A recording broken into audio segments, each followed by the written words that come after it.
Live from the Coors Light.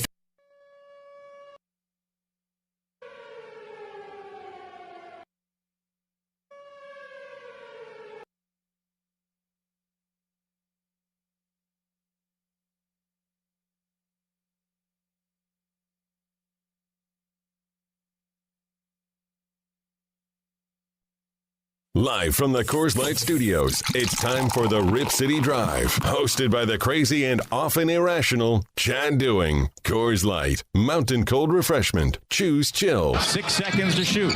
Then he takes off, drives and kicks to Holiday. He penetrates back to Avdia. 3 to beat the shot clock. He's open. He hits it. We are tied at 54. Terrific ball movement and patience by the Blazers offense. Loose ball is controlled by Holiday. Blazers down 5 under a minute to play. Here's Avdia. Gives it to Shaden. Shaden on the wing to Holiday. Fakes, dribbles, steps back, thought about the three, finds Denny from downtown. Buries it. 2-point game. Kamara waiting for the ball at the hash mark. He gets it. Throws it into Grant. Grant goes up. Fouled and it counts. He goes up for the ball. It hits off his fingertips. Banks it in and one. This is the Blazers' first lead since 9:52 to play in the second quarter, a 29-28 advantage.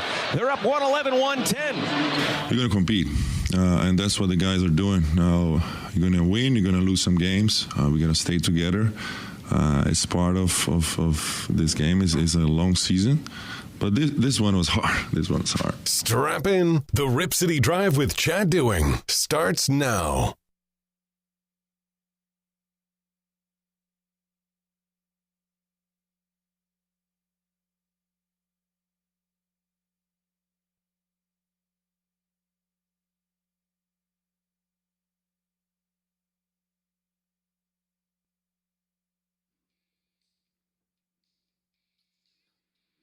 All right, such a great song from the Cars, Magic. What's going on, my friends? Rip City Drive. Now, I'm just going to give you a fair warning. I do not know how my voice, my body, everything's going to hold up today. The last couple of days, I have felt like there's a javelin on the left side of my throat. And then I'm feeling the outside part of my neck, and it's really tender, and it hurts really bad.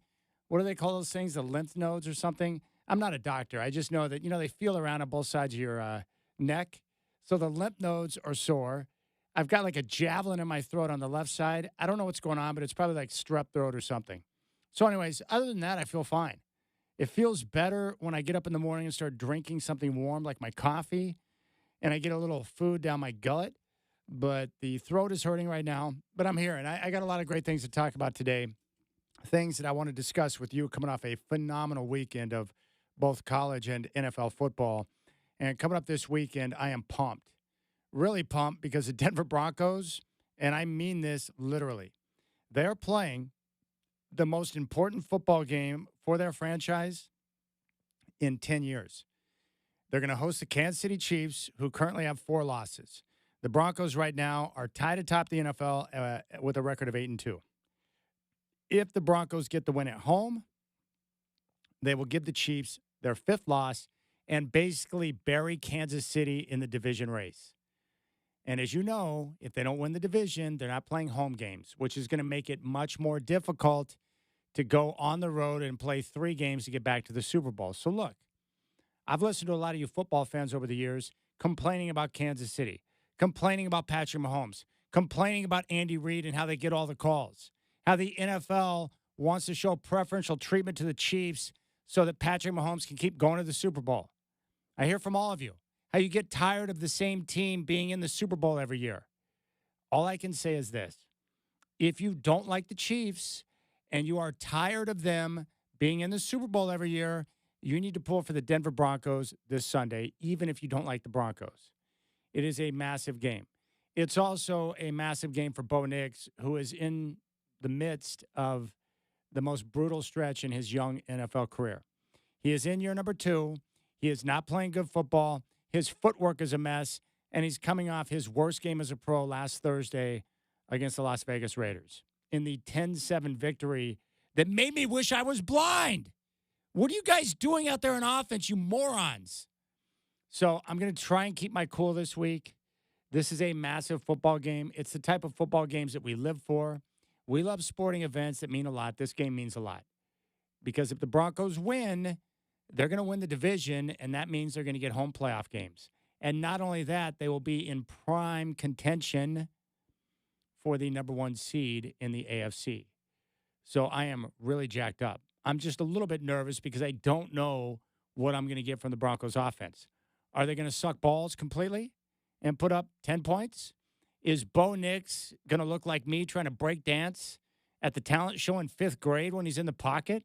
What are you so nervous about, man? You got one of the best offensive lines in football, but you're trying to break dance in the pocket, fool.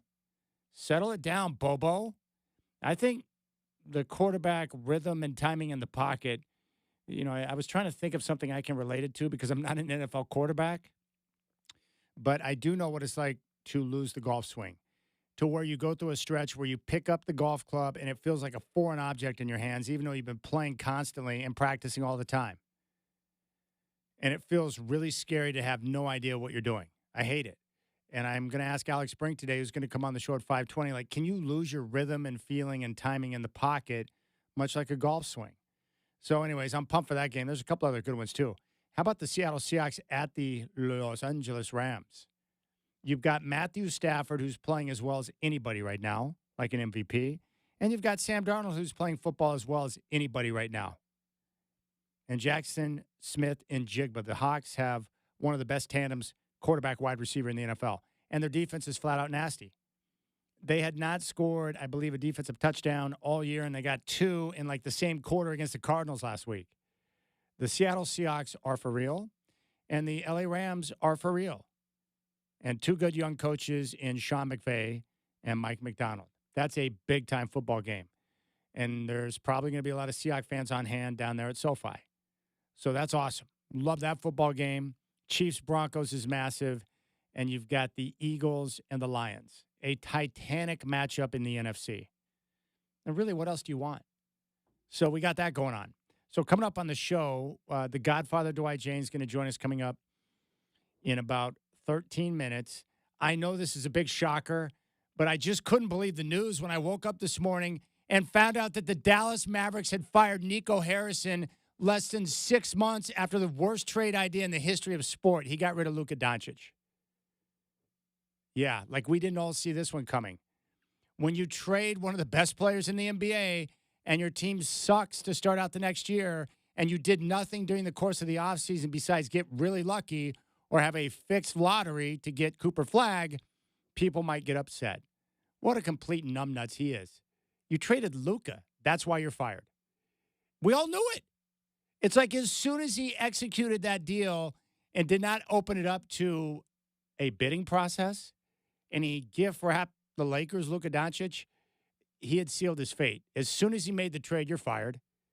It just took a few months to make that transaction go down. What an idiot. Hey, Nico, you, not very smart, my friend. You traded Luka Doncic. You deserve to get fired. You cannot trade Luka and keep your job. What a moron. But you all knew that. Like even my mom, who couldn't care less about sports for the most part, even she was like, why would you do that? I'm like, I know. That's the whole point. Why would you do it? Because you're an idiot. And he's one of those clowns who was busy trying to do things to protect himself or what was best or in his best interest instead of caring about the franchise. I mean, what a complete idiot. And Maverick fans got screwed, and they were bitter because Luka Doncic is awesome. And, oh, by the way, look at Luka now. Slimmed down, in great shape, and looking good. Gosh, what an all-time horrific move that was. So Nico got fired. Not a surprise. Maybe this Dumont dude's not as dumb as I thought he was. He's dumb, but it sounds like or seems like he may have gotten snookered a little bit by Nico Harrison. Hey, Nico, you cannot trade one of the best players in the NBA and survive. You should have called me. I would have told you that. Anybody outside of the Lakers, if you would have just run it by somebody else, anybody in the league, anyone you trust, anyone you know, hey, I'm thinking about trading Luka to the Lakers and getting nothing in return. Well, we're going to get Anthony Davis, but we're not going to get a haul of picks. Don't do it. What are you thinking, you moron? What are you, high? That's exactly what their response would have been. So we'll get the thoughts of one Godfather on Nico. Not a surprise. What a buffoon. Really a bad move. You traded Luka, man. What are you doing? Anywho, we'll also talk to the Godfather about the new incoming owner for the Trailblazers, Mr. DeMont. I want to know, it seems like in sports, like the normal track record for an owner when they take over because it's now their team, do they just clean house when it comes to the front office and just kind of build their own front office? Like, I want to know what to expect with that process. We'll get his take on how the Blazers are playing. That game last night stunk. That was a sucky experience. I wish I could get my money back on that one. I did not stay involved and focused on the game only to see Desmond Bane launch a miracle prayer at the buzzer to watch it swish in. And I don't know what you thought when you saw that shot go up, but it's like, that's good. As soon as it left his hands, it was like, uh-oh. Swish. Game over. But regardless of the result, the Blazers playing at a very good tempo, playing very good basketball. They just had a rough stretch there in the fourth quarter. I think the exact number was 7 turnovers in the fourth quarter. They were -8 in points off turnovers in the quarter, and they missed 3 free throws. That's a problem in a close game like that. And they did everything to put themselves in a position with the 11 straight points to retake the advantage at 112 to 110. And then they got some prayers answered when, for whatever reason, the Orlando Magic couldn't make free throws. Paolo Banchero missed 3. He missed 2 in a row, and then when he stepped up on that and one opportunity, you knew he had no chance. He tried to guide it in. It barely caught front rim. But a rough ending to the game for Jrue Holiday, who turned it over, 1.9 on the clock, bombs away Desmond Bane, game over. Not a good experience. Like, I could have done without that in my life.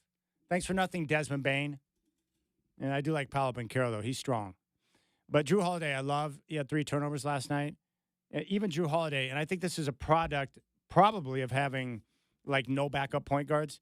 Jrue Holiday, until they get Scoot back in action, he's probably going to be exhausted and fatigued with the basketball.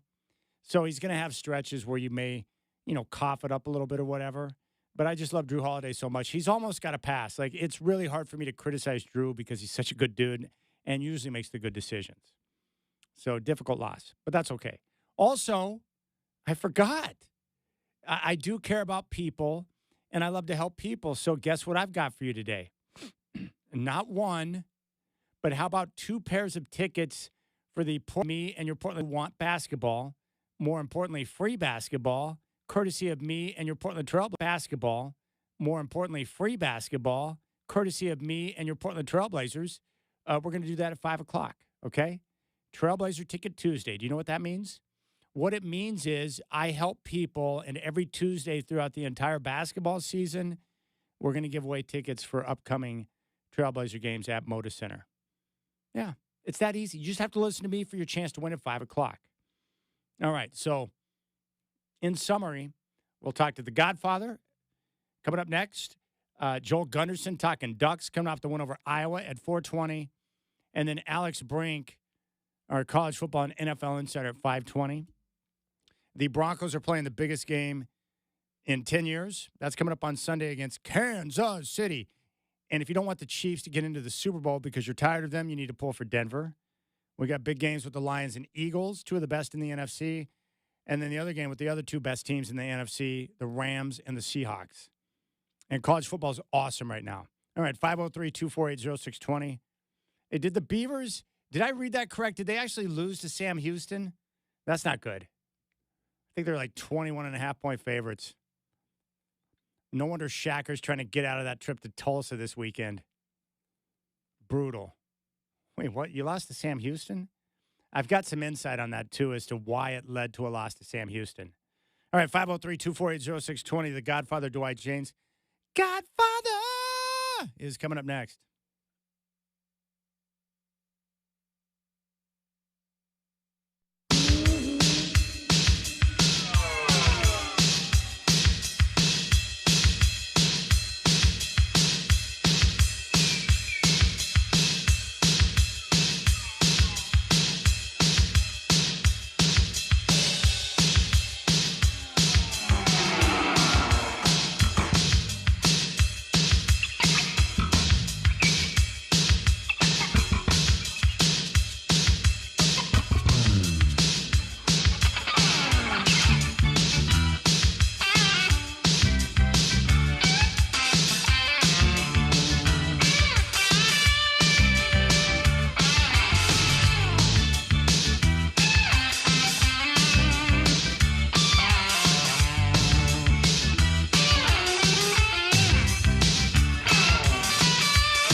All right, make sure you read our next guest at Dwight James.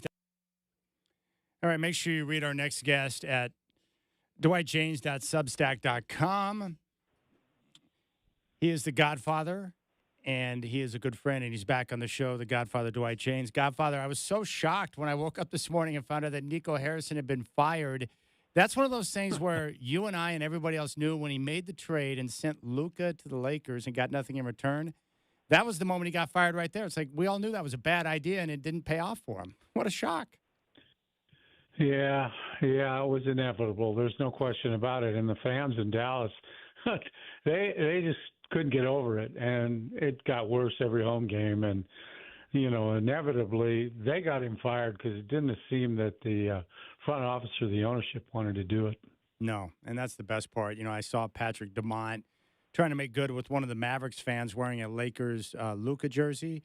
But I'm not convinced that he has any clue of what's going on either because he signed off on it to begin with. But, just imagine, and now you look at Luka, he's in great shape. He's excited to be in L.A., and he looks revived. I still can't believe that went down. It just amazes me some of the incompetence that runs some of these sports teams that are worth many millions of dollars, Godfather. Yeah, I know, Chad. It's you just have to wait a couple of months. Every couple of months, there's some bewildering deal that you just don't understand. Most of it is rooted in dollars, I think. Yeah. Money has a way of forcing things like that. And in this case, there was no desire, I think, to do that big, rich extension for Luka. Yeah, that's true. They got cheap. They didn't want to pay. And, this is what happens. You find yourself in the middle of a gigantic mess. Well, so many different things to talk about with you. I guess I want to start with this in regards to Mr. Dundon, who's going to come in and eventually take over the Trailblazers. I'm just trying to know what to expect. It seems like most owners, when they take over a franchise in any sport, they clean house and kind of bring in their own people. Is that what you would expect with Dundon? How does this process normally play out with a new owner? Yeah, I think you're right, Chad. I think that is what's going to happen. I think there'll be a lot of changes made. It's going to be very interesting on a lot of different levels when he actually takes over this team. I think the biggest one that people in Portland on the inside are looking at is the whole issue of the arena and whether or not the city or the state, either one, is willing to put money out there to bring that arena up to current standards. And that's kind of been promised by the city, I think. Mm-hmm. And even the state to a degree. Whether or not they do that, it could turn into a really big thing because the NBA now, they want to see public money put into things like this. And that was an arena, as you recall, there wasn't a lot of public money put into it. It was mostly Paul Allen's money. And I think a lot of people in the NBA believe that it's high time that the city and or the state put some money into that arena. So we'll see what happens with that. But changes, yeah, there's going to be a lot of changes when he comes in. Well, the only unfortunate part in everything you just said is that we have to rely on local politicians in the state of Oregon and the city of Portland to make a decision that would benefit sports. For the most part, they're buffoons who don't even understand the value of it. That's the problem, idiots. Gosh, I hate that, Godfather. Yeah, and if something really bad would happen, Chad, and the Blazers would go away, I can't imagine the gut punch that would be for this city in a business sense, not only a sports sense, but just a business sense. Then you go to a borderline Major League city down to just Bush League, and that's the way you'd be perceived all over the country. Yeah, that's not a good thing. So we'll see how things shake out later on after the year once Dundon is in place. But I'll tell you what's your take on what you're seeing from Tiago Splitter? The team, I've enjoyed watching them. I like the pace that they play. Like, what do you think about what the Blazers have done thus far through 10 games?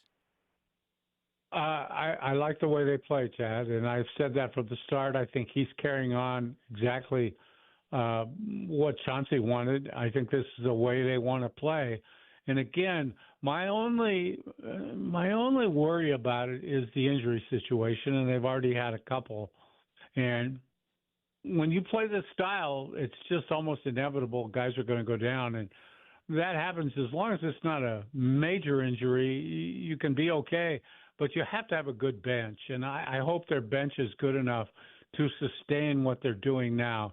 And I see fans all the time on social media second guessing the coaching staff for, say, taking Shaden Sharp out of the game. Oh, he's hot. What are you taking him out for now? Look, they're trying to limit everyone's minutes. They're doing the smart thing. They're not playing people 38, 40 minutes. They know that playing this style over the long haul is very, very destructive in a physical way. So I think they're trying to do a good job of taking care of the player's health and not pushing them too far early in the season. And it's way too early to think about extending minutes. I think it's a great idea to keep minutes in the 30 to 32 area, develop the bench. The only way these guys are going to be good enough is to put them on the floor and let them run up and down and play. So I think that's the only thing I worry about is the injury situation. Love the way they're playing. They're sharing the ball. And, the defense is there most nights. It's hard when you're on the road and you're playing, 5 road games in a row. And look, it's like anything else, Chad. You're not going to see it every night. And I think fans need to come to that conclusion, too. I was seeing some amazing stuff on social media today about Drew Holiday. Yeah, he had a turnover, costly turnover at the end of the game. But come on now, this guy's been terrific. And he's been a great piece to the puzzle. Let's not jump on him for one turnover late in the game. He's the guy whose hands you want the ball to be in most of the time at the end of games. He's a very reliable player. You can't be the kind of person that's going to jump on somebody, for one error when they don't make many errors. And I know. This guy, I've been surprised, Chad, at how much Drew Holiday has had left. He's playing terrific basketball. And I could see when Scoot gets back where he moves over to the off-guard position and Scoot gets the ball more as the point. Yeah. And Drew Holiday is definitely capable of handling that off-guard spot. Yeah, Drew is so good that he's almost untouchable for me. I find it very hard to criticize him after one poor outing in the fourth quarter because you're right. The leadership, the presence he brings in the locker room, but most importantly his play on both ends, being in the right spot, understanding what they're trying to do. Like, he literally is everything that people told me he was when he got here. It's amazing. I love the guy. Yeah. He is terrific. He plays the way you want your guys to play. And don't you think it's much easier for a guy like Splitter who's trying to figure out things on the fly when you've got a guy like that that's all in on what you need? I love that. Yeah. Yeah, and he's the kind of floor leader that you absolutely need. And the rest of these guys are just too young to be that person. And they have, I think there are several of them you could point to as future leaders. But, man, they're smart enough to step aside. This guy could lead you. He's been where you want to go. Yeah. And that's a very important thing in this league is to have a guy with that kind of experience. And I think it was a great move bringing him in because with a young team, you do have to have that old vet who can come to, and we don't really know what's going on in that locker room, on these road trips, on the bus, any of that, Chad. And I have a feeling that he's got a pretty heavy hand when he needs to have it with his teammates. And boy, that's perfect leadership for a young team like this. Boy, Drew, the other night, he spoke really highly of Denny, saying, hey, he makes all of us better. And I just really have appreciated Denny since he got here, but love the way he's playing right now. Even the game against Oklahoma City when they came back, he struggled from the floor to begin the game, but continued to make plays for his teammates. He rebounded. He played defense. He pushed tempo. What a bargain he has been for the Blazers. Yeah, you talk about bargains. That contract makes him a bargain, even if he doesn't play as well as he's playing right now. And he's playing great, way above the contract. He's worth twice as much as what they're paying him, that's for sure. Oh, yeah. He'll get it someday, and I think he's smart enough to know he's going to get it. They'll pay him what he deserves. And he's been terrific here, way beyond expectations. And I think you and I both knew when he came that he was an undervalued player, that he just wasn't getting an opportunity in Washington. And we've seen what he can do. And, that's the beauty of making deals for players like him. They can exceed your expectations. Yes. And that, we thought it was a good trade right from the beginning, simply because of his contract and his promise as a player. But he's played above his potential for me anyway, and I think he's been such a valuable player to them. We're talking to the Godfather, Dwight Jaynes. You can read him at dwightjaynes.substack.com. All right. I love your brother, the God brother, Bruce. He texts me after every Bronco game that they win to let me know that Bo Nix is amazing, right? Well, my only problem with that is that the Broncos are winning in spite of Bo Nix right now. And so I tried explaining that to your brother, and he's like, well, do you want wins or do you want numbers? And I'm like, I love the wins, but I just want competent quarterback play. He's one of the lowest-rated quarterbacks in the NFL right now, and he's out of sorts with his footwork. I know you like to watch Bo Nix as well, but, I mean, he's struggling, and the problem is they got the Chiefs coming to town on Sunday. That's tough. Yeah, I keep waiting, Chad, for something to click there, but it's not clicking right now. There is no question they've been fortunate to win some of the games they've won, and he has not played up to expectations. And I'm not sure how long a leash he has. He might be getting close, to, well, maybe we ought to think about something else, even if it's next draft or something like that. But he's got to play better. There's no question about it. I think he's holding the ball too long. He's not seeing some things he should see. And it's, if he can't process, which was supposed to be his ace in the hole, if he can't process a little better than what he's doing now, it's going to become a problem because they're going to see better defenses as we get into late season expectations, playoffs, things like that. And he's just got to do better. So we'll see how it works out for him. I still kind of expect him to all of a sudden turn a corner. But we haven't seen it yet. Yeah, that's what I'm waiting for. Oh, by the way, I haven't talked to you since the World Series ended. That Game 7 was, the ending of Game 6 and Game 7 was absolutely wild. How about Miguel Rojas getting a hanging slider with one out in the bottom of the ninth? I couldn't believe it. Yeah, I did not expect that. And wow. Yeah, I know. From a player that you just would never expect something like that. And, that's the Dodgers. They win games, and they know how to win. And, teams that play the game the right way get breaks. And they got a few breaks in that game. Yeah. When you look at how many times that Toronto had, winning runs or go-ahead runs on base and scoring position and couldn't figure out a way to get them in. And it just went on and on and on. And I was quite surprised, but it made for what I thought was a terrific World Series. And I think the television ratings bore that out, that It was a great series. And, more people just jumped on it as it went along. And, baseball being baseball, it was a great series, great way to end the season. And what are we doing next? Let's have a lockout. Let's lock the players out. Let's have what amounts to a player strike. Let's delay the season. Idiots. Let's just ruin everything that we built. Right? Yeah, the playoffs were absolutely fabulous. And I got to be honest with you, I went into the World Series wanting to hate on Toronto because I didn't want Canada to win a World Series. I walked away respecting the way they play the game, too. Like, they've got a lot of good players and likable guys in their manager. Like, I felt bad for them because of how close they were and they couldn't get over the hump. But I just really appreciated Dave Roberts making the right calls. I wanted to ask you about the Pages play in center field. What Travis told me is that the center fielder controls everything. So when he went over to make the play, when Kike was trying to go Willie Mays and go over the shoulder, that he made the right call to make that play. What was your take on that with Pages ramming into Kike to make the play? Well, the World Series is on the line, and you go for whatever ball you can get, and especially if you're the center fielder. He's the captain of the outfield. He makes the calls. And I think he knew he was going to catch that ball, and it looked that way. And he's going to do it no matter what the other guy's doing because everything's at stake. You can't just back off that. You got to go. And I thought, and you talked about, and I was the same way. How I am. I don't want Canada to ever win the Stanley Cup again. I think it's hilarious since it's their sport. Me too. I kind of love that. And they hate but it too. It was a real. Chad, it was a Sophie's choice this year. The people, you either root for a Canadian team or you root for the Dodgers, who about 90% of the country kind of hates right now because of their spending habits. Yeah. So it was a real tough one for a lot of people.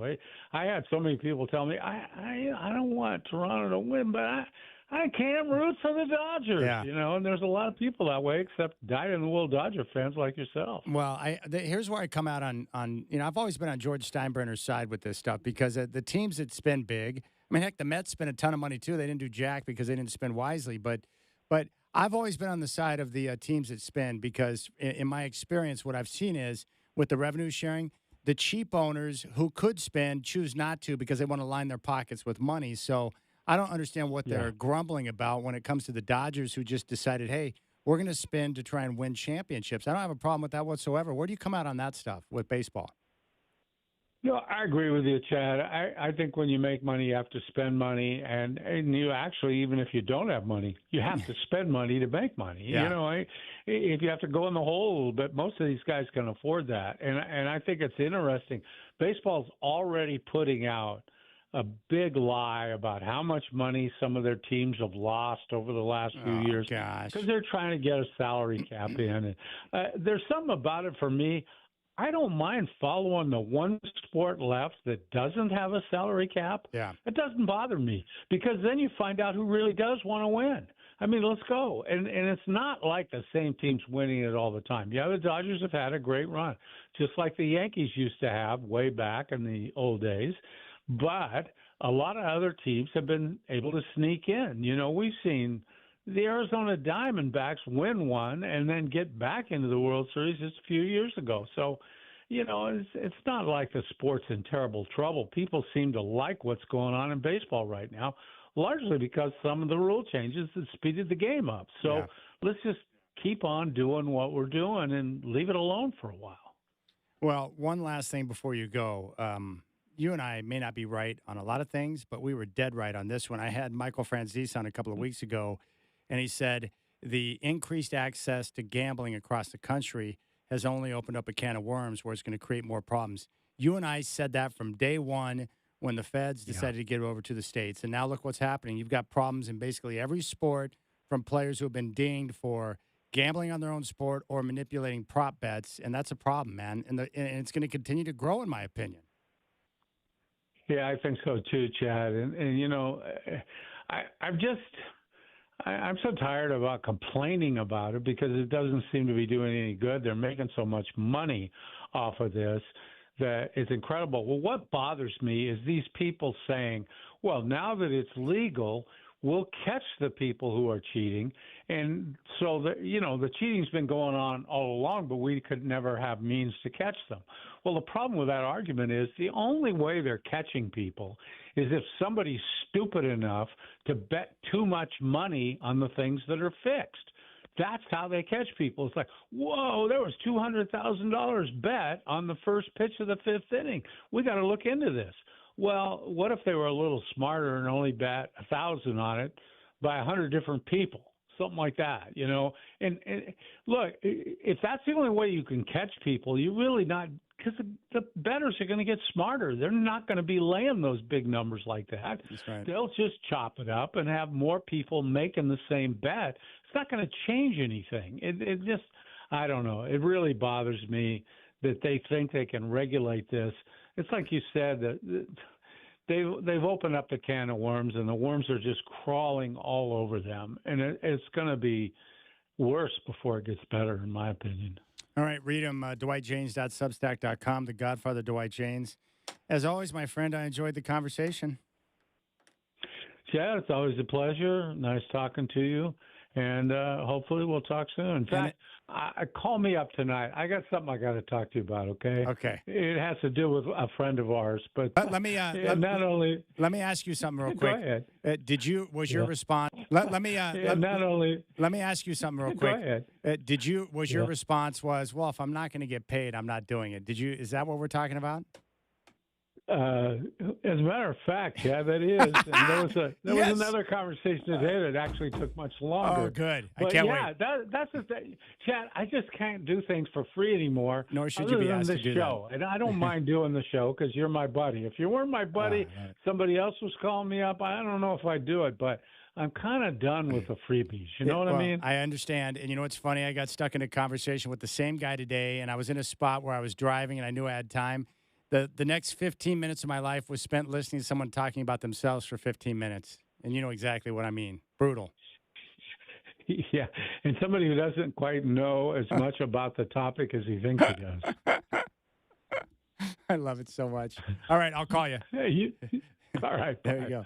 There's the Godfather, Dwight Jaynes. Appreciate that conversation. Joel Gunderson talking Ducks, coming off the win over at Iowa at 4:20. Alex Brink at 5:20. And Trailblazer Ticket Tuesday, 2 tickets for the Blazers and 2 pairs of tickets for the Blazers and Suns. We'll give those away at 5 here on the Rip City Drive.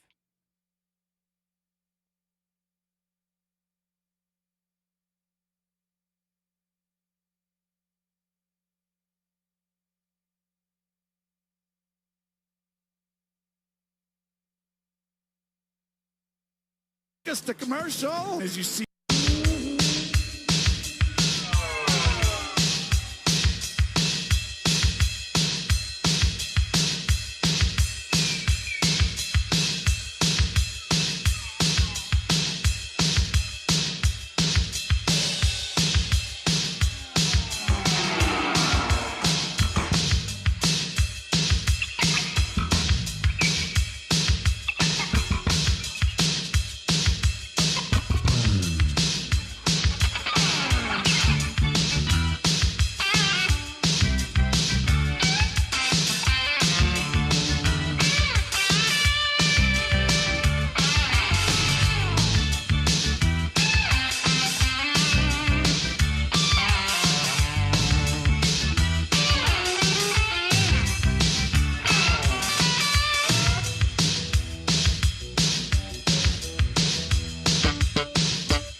All right, big thanks to the Godfather Dwight James for taking to the Blazers put themselves in a position to win. I thought that out of bounds play on the lob play to Grant was phenomenal.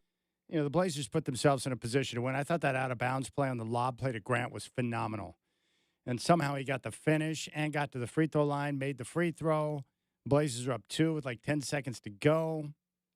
And then freaking Paolo Banchero comes down the lane, and they did a good job with their movement to clear out a space for him.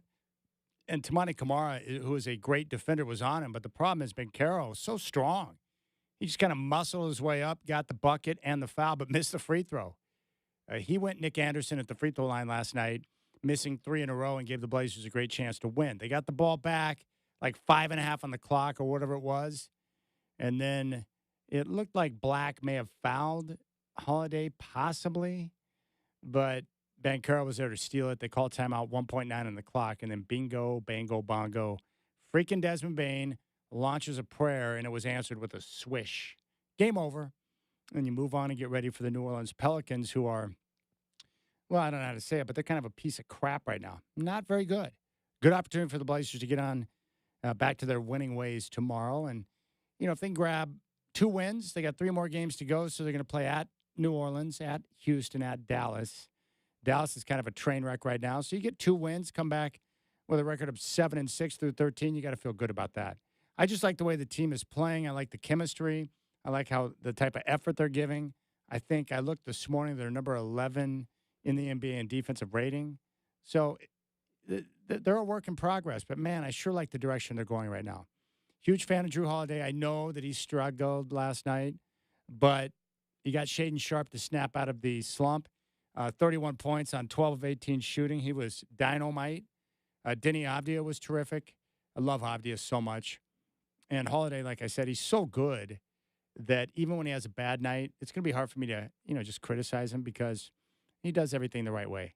You can tell by the way that Tiago Splitter talks about him that he must be a joy to coach because he shows up with the right attitude every day, works his tail off, and is a difference maker in games. He's pretty much everything you want as a basketball player. So I like that. One thing, I will give an update. I've had people reach out and ask. I've got an update on my brother right now. My parents, my mom and dad are in Georgia right now, and they're staying at my cousin Mark's house. That's where my brother is at as he goes through cancer treatment. So I've got some updates on that whole process, but brutal. Absolutely brutal.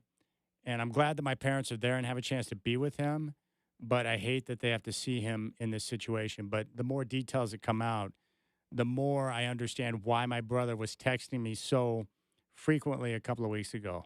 I mean, just on my ass about getting the booty hole check. What do they call that? The colonoscopy. We're really looking forward to that, too, by the way. Going to the doctor is not a good process.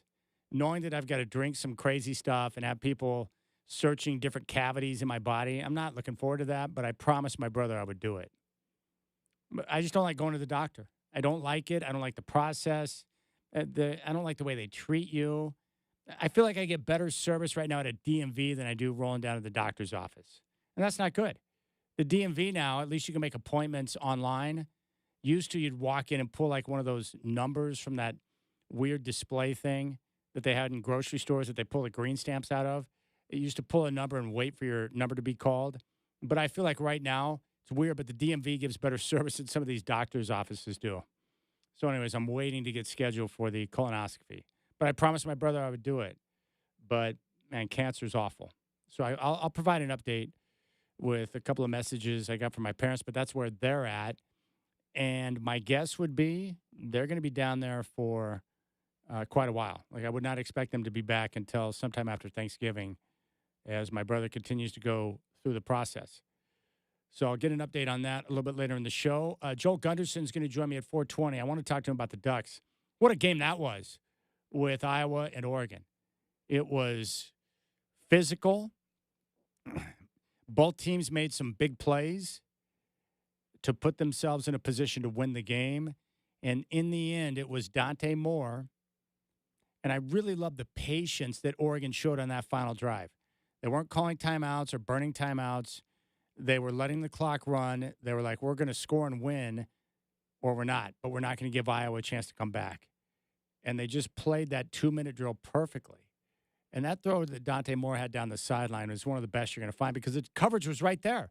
The defender just didn't get his head around to see the football, but you couldn't have put the ball in any other spot and it had to be a catch. Dante Moore's got steel. He's got brass balls. He really does. That was a big time gutsy throw when your team needed it most. So Oregon continues to move forward in a prime position to make the playoff with the win over Iowa. And now what do they got? USC at home, win. At Washington, win. And Oregon's not going to drop one of their final 3 games. Who they got this week in Minnesota? They're not losing to a Gopher. That ain't happening. Not at home, for sure. So Oregon's in a great spot.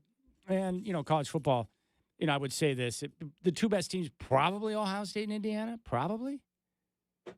But it's wide open. And that's what I love about this year is that it's so compelling at the top because you can make a case for multiple teams to have a chance to win the title.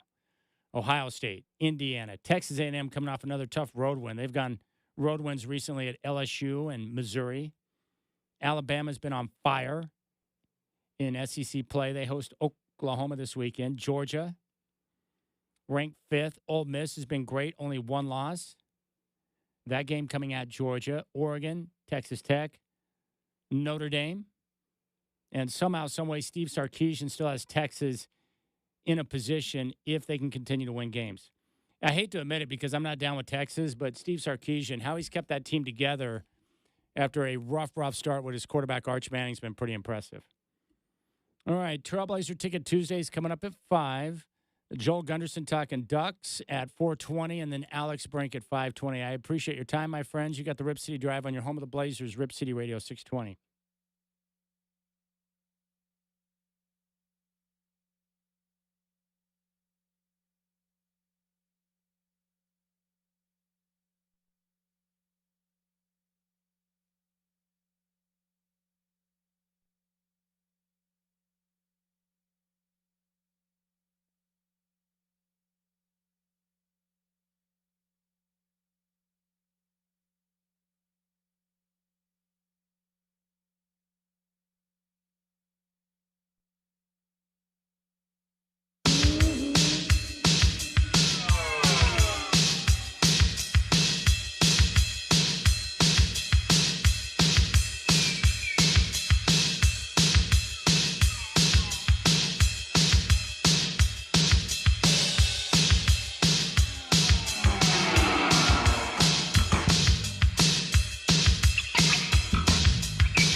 All right, Scotty Bethune has chimed in.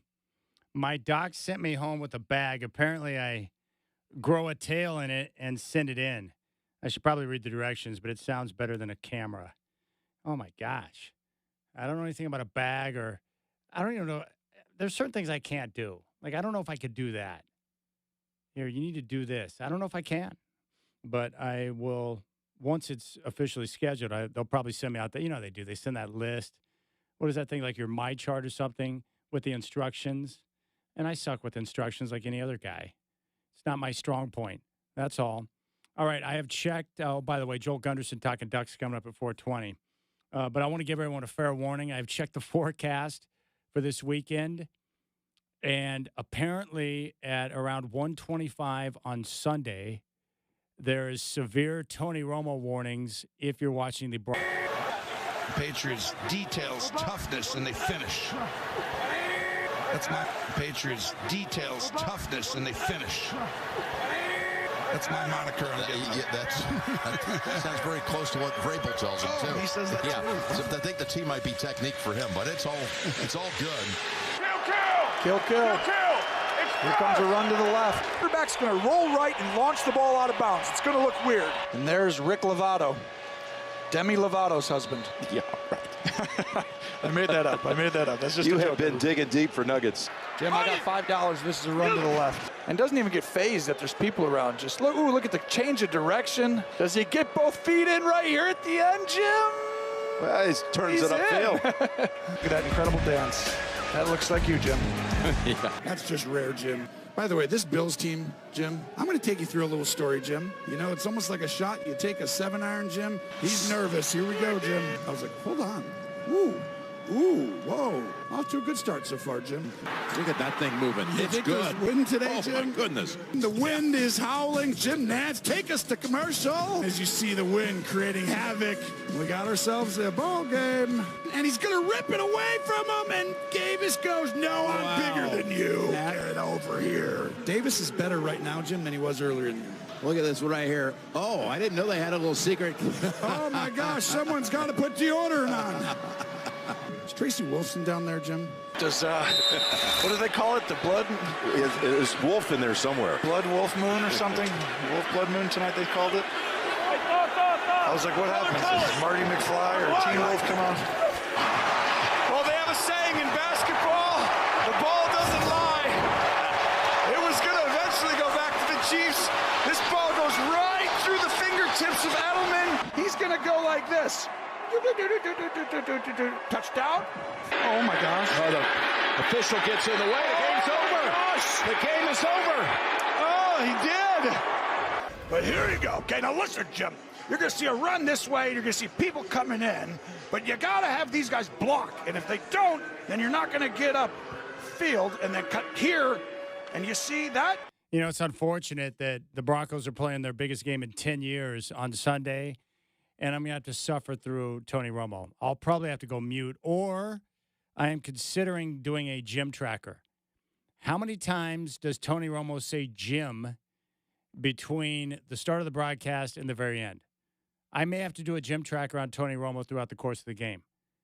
But that's not what I want when my team's playing like the biggest game in 10 years, is a cracked out Tony Romo saying, gee, I don't know, Jim, firing away with his gyms throughout, the next 4 hours of my life. I'm done with Romo. I'm out. I'm out on Tony Romo, and I'm out on Kirk Herbstreit. I can't take it anymore, okay? But Tony Romo, you got to settle down. It amazes me how much Jim Nance loves Tony Romo and how he's able, and I know it's true love because he's able to overlook all the different times that he butchers the broadcast and talks over him when he's in the middle of his play-by-play. But that's because he loves Tony Romo. It's unbelievable to me. You got to settle down. And by the way, the college football playoff rankings are being released right now. Cincinnati's at number 25 at 7-2. Well, gee, I don't know, Jim. Hey, Tony, where do you think the Ducks are going to be? Well, gee, I don't know, Jim. Well, that was a pretty big win over Iowa. Jim. Gosh, Romo, shut up. So anyways, I'm not looking forward to that. Between Herbstreit and the Dogs and Tony Romo and his Jim, I can only handle so much. I may have to go mute, but I may do a gym tracker. How many do you think it would be? My guess is throughout the course of the broadcast, he might get to like 30 gyms. Dude, we all know who he is. He's Jim Nantz. He's a national treasure, Tony. So again, I asked the question, who loves who more? Does Jim Nantz love Romo more than Harbaugh loves Justin Herbert, who, by the way, played really well in that game on Sunday against the Steelers? But it's an important game because if the Broncos beat the Chiefs, they ain't winning the AFC West. It's not happening. They're done. They can make the playoffs as a wild card, but they won't be getting home playoff games. And that is a beautiful thing. It's what we all want. It's what you want. Everyone complains about the Chiefs always getting this, or that. Cincinnati 25, South Florida 24, Tennessee 23, and Pittsburgh 22. Iowa checks in at 21 at 6-3. They dropped a spot after the loss to Oregon. I just love the fact that Oregon played Iowa football with their physicality and did a better job of playing physical football than Iowa did. That was impressive. Iowa did everything that they needed to do. They put themselves in a position. They overcame some mistakes, especially on special teams, and they were right there. But they couldn't contain Dante Moore when it mattered most. Louisville checks in at number 20. They're releasing the latest batch of college football playoff rankings right now. Jim. Now, Duke, the UPS drivers, chimed in.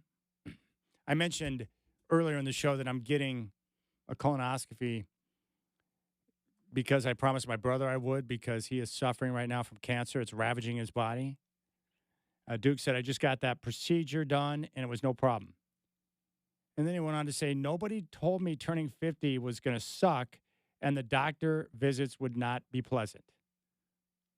And then he chimes in, I want to shoot my radio. Turn Romo off. I'm telling you, man, Romo kills me. Virginia at 19, they're 8-2. And Michigan is number 18. They're up 3 spots. Virginia's coming off the loss this past weekend to Wake Forest, the Demon Deacons. And so I heard in regard to Oregon State losing to Sam Houston State that, and I know from about as good of a source as you can get, that the practice leading up to Sam Houston State, overconfidence, overlooking the opponent, not being focused on the details. USC 17, Georgia Tech is 16 at 8-1. They're up a spot. USC's up 2 spots. But yeah, no focus. The intensity wasn't there at practice. They walked into a trap and got bit and lose to Sam Houston State, who won their first game of the year in Corvallis. But my thought is, like, if you won 1 or 2 games, how can you be overconfident? How can you overlook an opponent when you haven't won but once or twice on the year? That doesn't make sense to me. Miami and Mario Cristobal, number 15 at 7-2. They're up 3 spots. And they're coming off a win over Syracuse. I mean, Miami's so good early in the year, but then the 2 rough losses, Louisville, SMU, not good. But we knew that Mario Cristobal would Mario Cristobal at some point, and he did. And now the ACC is looking pretty weak. Very weak. Very, very weak. I mean, the Big 12, much better in terms of quality teams, depth of conference. But the ACC right now, not so good. Clemson's been a disaster. Florida State, after the one over Alabama, has been a disaster. Vanderbilt at 8-2, up 2 spots. They're at number 14. So we're kind of inching closer. We'll see now. Oregon, last week, I think they were hampered by the fact that they just didn't have any quality wins. But the win over Iowa on the road is going to help them dramatically. Utah's at number 13 at 7-2. The Utes with 2 losses on the year. BYU, who's only got 1 loss this past weekend at Texas Tech, and they lost at home to Texas Tech. So BYU and Texas Tech, the 2 losses for Utah. But Kyle Whittingham is, what a great bounce back year for him. Not a surprise based on how good of a coach he is. So Miami 15, Vandy 14, and Utah checks in at number 13. I love how they got to string us out, too. Let's take as long as possible to release the rankings, which are going to change next week. BYU at number 12. They dropped 5 spots after the loss to Texas Tech, and they're 8-1 on the season. They got a big game coming up at Cincinnati. So Miami 15, Vandy 14, Utah 13, and BYU 12. So that's 3 Big 12 teams in the top 25. Cincy, Utah, BYU. Oklahoma up a spot. They're at number 11 at 7-2. They got the big game coming up this weekend against Alabama in Tuscaloosa. And the Sooners with 2 losses on the year to Texas when they embarrassed themselves and brought back John Mateer too soon, and the loss at home to Ole Miss, who's a quality football opponent. But Oklahoma trying to hang on for their dear lives right now. They will need to beat Bama, or they're done. It's pretty simple. Beat Bama, you're alive. But Oklahoma's schedule's tough even after Bama. They got some tough opponents coming up. Texas checks in at number 10.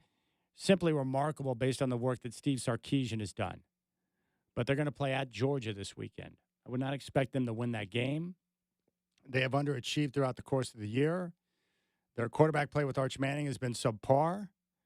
But as you might expect with a young quarterback, they've gotten better week to week. They also survived a couple of games against Kentucky and Mississippi State. I don't know how, but they did. They found a way to win those games. And with that, they're now 10th in the college football playoff rankings. Telephone number 503-248-0620. I mean, come on, ESPN, quit dragging it out. Give us 9 through 5 at least, for crying out loud. I want to see where Oregon is at. We got Joel Gunderson coming up. Notre Dame is up a spot there at number 9. That's 7-2, just ahead of Texas. It's pretty obvious that if Notre Dame wins out, they will be in the playoff. Oregon's up a spot at number 8 with a record of 8-1. So Oregon sits in a fine spot. They're fine. Win your games, take care of business, and you're in. The formula for the Ducks is simple. Ole Miss at number 7, down a spot. They sit there at 9-1. And I've been impressed with Ole Miss throughout the year. I've watched them play multiple games. I love Trinidad Chambliss. Texas Tech with the dominant win over BYU is now up 2 spots. And they sit with a record of 9-1. And Texas Tech, of course, spent a ton of money in NIL. They have a great defensive line, and they're very balanced on offense. They can run the football. They're an aggressive football team, and they've got the inside track to one of the spots in the Big 12 title game down in Dallas coming up at the end of the year. So Texas at 10, Notre Dame 9, Oregon at number 8, Ole Miss at 7, and Texas Tech checks in at number 6. And keep in mind, they've got wins over both Utah and BYU. Their only loss coming at Arizona State.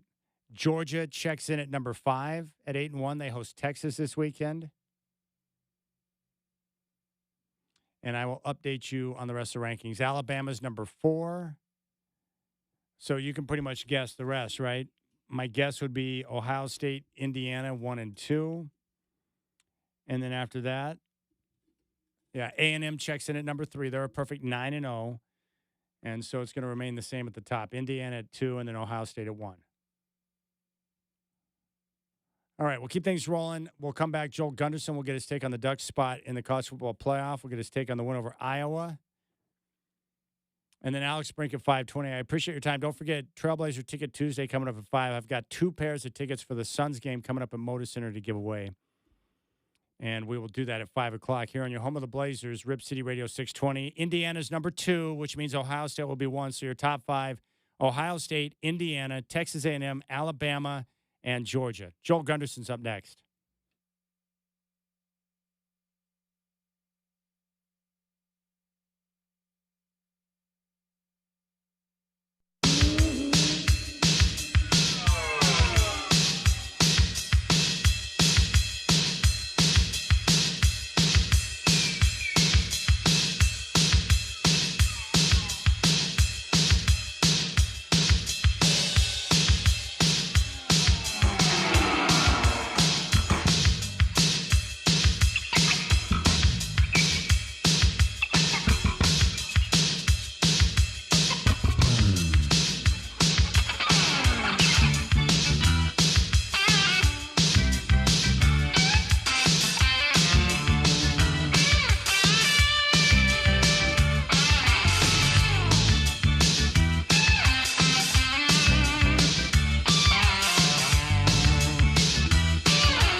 All right, my good friend Joel Gunderson is back on the show to talk some college football. Joel, as always, I appreciate your time. We just got the release of the second week of college football playoff rankings. Oregon is up one spot to number 8, and your top 5, no surprise, Ohio State, Indiana, A&M at 9-0, Alabama, and Georgia. What's your takeaway on the rankings? I think about what we expected. I disagree with people that say they don't matter at this point, because I think with Oregon's situation, with their lack of strength of schedule so far, they are on that bubble where a second loss is not a guarantee that they make it in. Which, with Oregon's brand and where they were last year, it seems a little bit incredulous to say that, but that's the reality they face, especially with Washington dropping out of the top 25 and USC barely hanging in there, and a bad Minnesota team or an average Minnesota team. Oregon's nothing's guaranteed. And so the rankings are where we expected. You'd love to see them up a little bit closer to 6 or 5. That'll play out over the next couple of weeks as some of these teams start to play each other. But overall, take care of business and everything will work out. But I think everything else seems to be where we thought they would be. Yeah, I agree with your assessment. And if you look at the teams in front of them right now, they've all had better quality of opponents in terms of their scheduling. But you're right. So that's the simple formula for Oregon. Win out, and you're in, right? Win out, finish with one loss, you're guaranteed a spot in the playoff. Not only that, you're guaranteed pretty much a home playoff game at that point against an opponent that you should have the advantage over. So it's all setting up nicely. Plus, barring an absolute catastrophe at the top of the Big Ten, you're not going to be playing in the Big Ten championship game. And as much as you want a conference title, as we learned last year, if your ultimate goal is a national championship, the Big Ten title doesn't matter. And I think Oregon would take another extra week and then a game to get ready heading into what would be a potential match against an Ohio State or someone like that in the second round. So Oregon, if you win out and you finish 5 or 6, I think you're looking at about as good a scenario as you could hope for, especially coming off of last year. There's no question about it. Now, here's the beautiful thing about playoff expansion. Right now, today, based on the rankings that were just released, your campus site games would be South Florida as a group of 5 team playing at Georgia, Texas at Ole Miss, Miami at Texas Tech, and Notre Dame at Oregon. Like, that is something we all need in our lives. That is amazing. It is, and that's where the beauty of this playoff system lies, and still has a lot of warts and things that are going to get taken care of over the next few years. But, yeah, you tell us 10 years ago or 20 years ago, going back to the BCS, that these are the types of matchups that we're going to be looking at in December and January. And I don't think there's one college football fan that really cares about the sport that would look at that and say that that's not good for it. It's perfect. It's beautiful. And, even a game like South Florida at Georgia, which would be by far the least intriguing of those, it's still a playoff game, and it's still exciting, and it still, gives you something to look forward to. So it's going to change a bunch over the next 3 weeks, and that's okay. But, the way it's setting up, there's going to be great games come playoff time. Oh, I love it so much. Now, I want to get your take on the Oregon-Iowa game. What I love most about the game is that their quarterback, Dante Moore, was banged up, and the weather wasn't good, so they had to really line up and run the football and be physical at the point of attack. That's something they struggled with in the Indiana game, but they actually did a better job of being Iowa than Iowa did at being Iowa. And that's what impressed me the most was the physical toughness we saw on both sides of the football. What was your takeaway from the win? Well, and the thing is they didn't actually struggle with it in the Indiana game. They just didn't go to it near enough, and that was the problem. And that's, for people that for all the complaints people have about Will Stein and the screen game and his reliance on that, and I don't have a problem with Stein. I think in reality, Oregon's very lucky to have a guy like Will Stein, and once he's gone, you're hoping to replicate. But the one criticism I have is not the screen game. It's the fact they need to utilize this run game. And I think going over the next 3 weeks and into the playoffs, this is going to be a much closer to a 65-35 split with this team. Because when you can run the ball as well as they did against Wisconsin in the rain, when they knew you had to run the ball, at Iowa in the rain, when they knew you had to run the ball, and you can do it as well as they did, there's not one team left in the regular season schedule that can even think about slowing you down. Then when you get into the playoffs, you've got potentially a healthy Evan Stewart coming back. You should have DeCorian Moore coming back. You should have a well-rested Kenyon Sadiq coming back. So just rely on this running game that is so dominant right now, and you're going to get Lamar back potentially for a game or two towards the end of the year. Jay Harris is going to be fresh. I mean, you have guys that are not in the rotation right now, but you know that you can put them in for a spot fill for 3 or 4 snaps a game. Just ride this group of three in Whittington and Davison and Hill that is so dominant, and an offensive line that struggles in pass protection comparatively to the way they run block. And when they're doing that and they're healthy, this is a run game that can't really be stopped. And I don't see anybody on schedule, even going into the playoffs, that can actually shut them down. There will be teams that will be able to slow them down, but not actually shut them down. So run it, and just do it till the wheels fall off. Gosh, preach it, Joel. Preach it. That's exactly what I think they should do. I think the Ducks are at their best when they're running the football, leaning on the run game, which sets up everything else in the offense. And you and I both know that it kind of sets a mentality in your team. When you go into a game and say, hey, we're going to try and establish the line of scrimmage and run the football, I think it puts everyone in a better space in terms of being the more physical team, attacking them, and then everything else that comes off of successfully running the football. Like, if they do that and they can commit to that and Will Stein can continue to lean into the run game, they can beat anybody in the country. I truly believe it. Well, and you do that and you factor in here that it's probably, or when healthy, it's probably Oregon's deepest talent group at wide receiver that they've had. Yeah. And the reality is, he still looks like a sophomore a lot of the times. And there's so much learning that still needs to be done. But you're asking yourself to take the ball out of the hands of one of the best arm talents you've ever had, that you know that when you go back to using an arm, he can make any throw in the world. So you're not removing yourself from the passing game because it's not working. You're just adding to your strength. So by, running the ball 65% of the time, if that's what they end up doing, then you're forcing that defense to come in and pull off of these receivers that are going to get healthy. Then you're leaving Dante throwing into one-on-one coverage with guys that are just better than the opposition. So, it's easy for us to sit here and tell them what to do, and obviously, the staff, what they're doing, but I think we're starting to see the last few weeks, and maybe the best thing that happened to Oregon was the weather turning so sour the last 2 weeks, because it's forced them to do what they needed to run the ball. And now that they're seeing just how good this run offensive line can be, even without an Alex Harkey last week, it's got to give them some thoughts here of like, I think we know what we need to do going forward. The recipe's right in front of them, and it's now up to them to execute it. We're talking to Joel Gunderson here on the Rip City Drive. I really enjoyed that 2-minute drive because of the patience that they showed and how they operated it, where they let the clock run, they didn't burn their timeouts, and they allowed Dante Moore to be in a position to make the plays that he made, which was impressive. But I just like the patience in which they operated with and saying, hey, we may score and win the game, but one thing we're going to do, we're not going to give Iowa any time on the clock. What did you think about the 2-minute drive? Well, it's becoming really apparent that, there's guys in sports that just have a factor about them.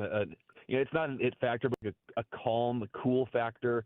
It's very clear that that's what Dante Moore has. He looks more comfortable on the road the tougher the conditions get. I mean, you put him in Watson with good weather, he doesn't seem as comfortable. It's almost like he gets a little bit too amped up for those situations because he is such a docile, even-keeled player in person. It's his personality that when you put him in these environments where everyone else's heart rates are ramped up and the adrenaline's going, he doesn't necessarily go to that level, which I think allows him to execute in a better way. So really, when they got the ball back with less than 2 minutes to go, you had to feel like, all right, you kind of just have this sense that he knows what he's going to do. And, talked earlier about how he still has these moments where he looks like a young guy. But when the game's on the line and they need a big drive on the road in these hostile environments, really seems to be where he's in his comfort zone. So that's got to give you a lot of hope going into the playoffs because at that point, you're going to face nothing but pressure situations. And so far, in the 2 times he's really been tasked with it, especially on the road, he delivered. Hey, Joel, do you see any trouble spots with Minnesota, USC, or Washington? I think with Minnesota, it's sort of an old school trap game where, you have 2 former conference opponents from the Pac-12 going down the stretch, short rest, short week. They're coming off a bye. So I think really the only thing this week that keeps Oregon from getting through with a comfortable win is if they don't show up. But that's not Dan Lanning's team's MO. He really seems to get them up for games that they need to take care of business. They do. They don't really no-show, quote-unquote, not big games. With USC, it's sort of the same thing. USC in November has had a lot of luck in Austin Stadium over the years, so that's one that with that offense, you never know how it's going to go. USC has a very good run game. Oregon's run defense is obviously improving as the season goes along, but you never take a team like USC for granted, especially because it's still a rivalry game and it's a game you really want to win, and teams are going to be amped up for it. And then when you're going to Seattle for the last game of the season, it'll be undoubtedly terrible weather with a program that is getting motivated at that point to knock you out of the playoffs. You never take a game like that as yes, Oregon should win talent-wise, and they've proven they can go on the road and do it now. I think 11 straight wins on the road. But that's the type of game, especially as a fan, you never want to go into that game overconfident because these teams live to hate each other, and that's the exact scenario if you're Jetfish and Washington that you're looking for. You want Oregon to come in with one loss. You want them to beat USC and Minnesota because you want nothing more than to knock them out potentially and use that as a launching pad for next year. So I think all three games, I do think Oregon comes out at 11-1. I actually think that probably the closest game and the tightest game will be USC just because of the talent they have. But don't sleep on that Washington game at the end of the year, even if Washington has 3, maybe even 4 losses going in. All right, Joel Gunderson here on the Rip City Drive. Joel, as always, buddy, I appreciate the time. Thank you for the insight. Thank you for coming on the show, and we'll catch up soon. As always, my friend, appreciate it. There you go. Joel Gunderson breaking it down for us here. Yeah, I like to spot the Ducks, and that was a quality win. And Iowa put together a sweet drive to score the touchdown and take the lead, and they nearly got the 2-point conversion. Line, when they got the quarterback scramble for the touchdown, when they got the quarterback scramble for the touchdown, they had the big third down from deep in their own territory to the tight end to set them up and put that drive in motion. I just thought that was a great drive. And then I thought Oregon, just the way they responded throughout the day with their run game and their defense. And Dante Moore's, calm under pressure, making big throws. Quarterbacks, big-time quarterbacks, what separates the elite quarterbacks from the rest? It's third down and 2-minute drives. What can you do on third down and long when the defense knows you're going to be looking to whip it downfield? And what do you do in a 2-minute drive when your team needs points to win a football game? Can you operate calmly and comfortably and put the ball in big spots? Can you do that? We saw it from Dante Moore, and we saw it from Mendoza with Indiana. What a game that was. With the toe touch, the toe tap, I got to be honest with you, there are 2 rules in college football that I don't like. There was a third rule, but they corrected it. But the 2 rules right now that bother me, I hate that a wide receiver, running back, or whoever can go out, catch a pass, but if they touch down a knee or if they catch the ball and fall down and no one's around to touch them, they're down on the spot. In the NFL, if no one touches you, you can get up and run. I love that. And I wish college football would change that rule. I think it's dumb. And the other thing that drives you crazy, too, is who thought it was a good idea to have 1 foot equal 2 feet? You just need a toe touch, 1 toe? You just need 1 foot in on the sideline or in the back of the end zone? No. That's not cool. I wish it were the NFL rules in that situation. Let guys catch the ball, fall down, get up and run if they're not touchdown. And then, have the guys need 2 feet to get in. I mean, that play was defensed well from Penn State, and the defender did a good job of pushing the receiver out of the back of the end zone, but he was able to get the toe down. It was a great play, a phenomenal effort by the receiver, Cooper. But come on, 1 foot, or in this case, 1 toenail equals 2 feet.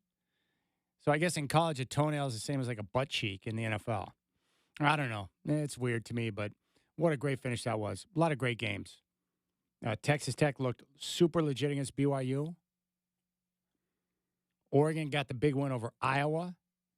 And Joel's probably right. Based on their strength of schedule, Oregon probably can't afford a second loss.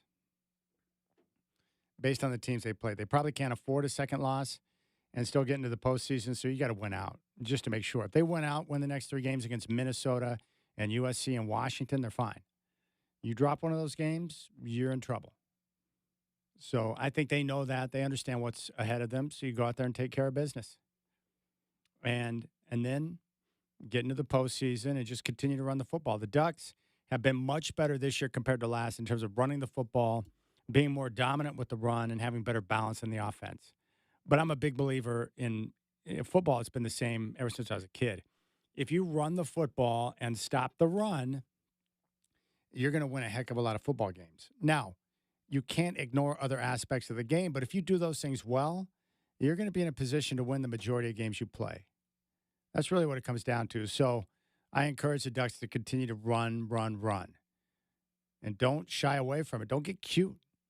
I mean, that offensive line they started to really control action, which was nice. And I think it puts the offensive linemen in a better mood. They've got the right mentality. They're looking to go out there and blow guys off the ball. And then you put them in a better situation with pass pro because that's where the play action and some of the other things that you're doing are much more effective because the defense is worried about the run. So there you have it. But the Penn State-Indiana game, one of the games of the year. I mean, the finish was sensational. I mean, Penn State was game. They played extremely well, but I credit Mendoza and that crew. There needs to be a case study on Curt Cignetti and the work he's done at Indiana. He comes in, he gets them to the playoff, and then this year they're even better. They look like a team that can legitimately win a national championship. I mean, he's coaching his tail off. It's amazing, the work that he's been able to do and the success they've been able to have and how he was able to bring in a guy like Mendoza.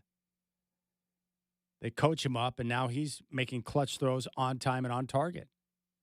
And they're showing highlights of the Cooper catch right now on the TV here in the studio. That was a big-time play. I thought he was throwing the football away. I'm just going to airmail this. We can live to play another down. But, no, he put it up in a spot where only the receiver could get it. It's either we're going to catch this or we're not. But I'm not going to turn it over. And Penn State played good defense. I mean, they were bringing the heat, too.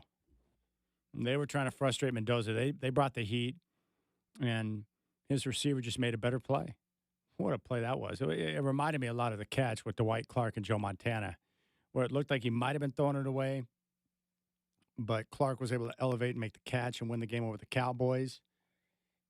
Same thing here, where it looked like Mendoza might have been throwing it away, but put it up in only a spot where Cooper could grab it and somehow got the toe down. Because when I saw it in real speed, I was like, there's no way. And then they showed it in slow-mo. I was like, that's a catch. That's a touchdown. It's like, are you kidding me? All right, 503-248-0620 is your telephone number. We got tickets to give away coming up at 5. Trailblazer Ticket Tuesday. 2 pairs for the Trailblazers and Suns coming up at Moda Center. All you have to do is listen to me for your chance to win. And then Alex Brink going to join us at 5:20 here on the Rip City Drive.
All right, for those of who have been asking, I mentioned my brother's got cancer. It started as, cancer after he got his scan with the colonoscopy, and it has spread. So I just got a text from my mom today, who's in Georgia.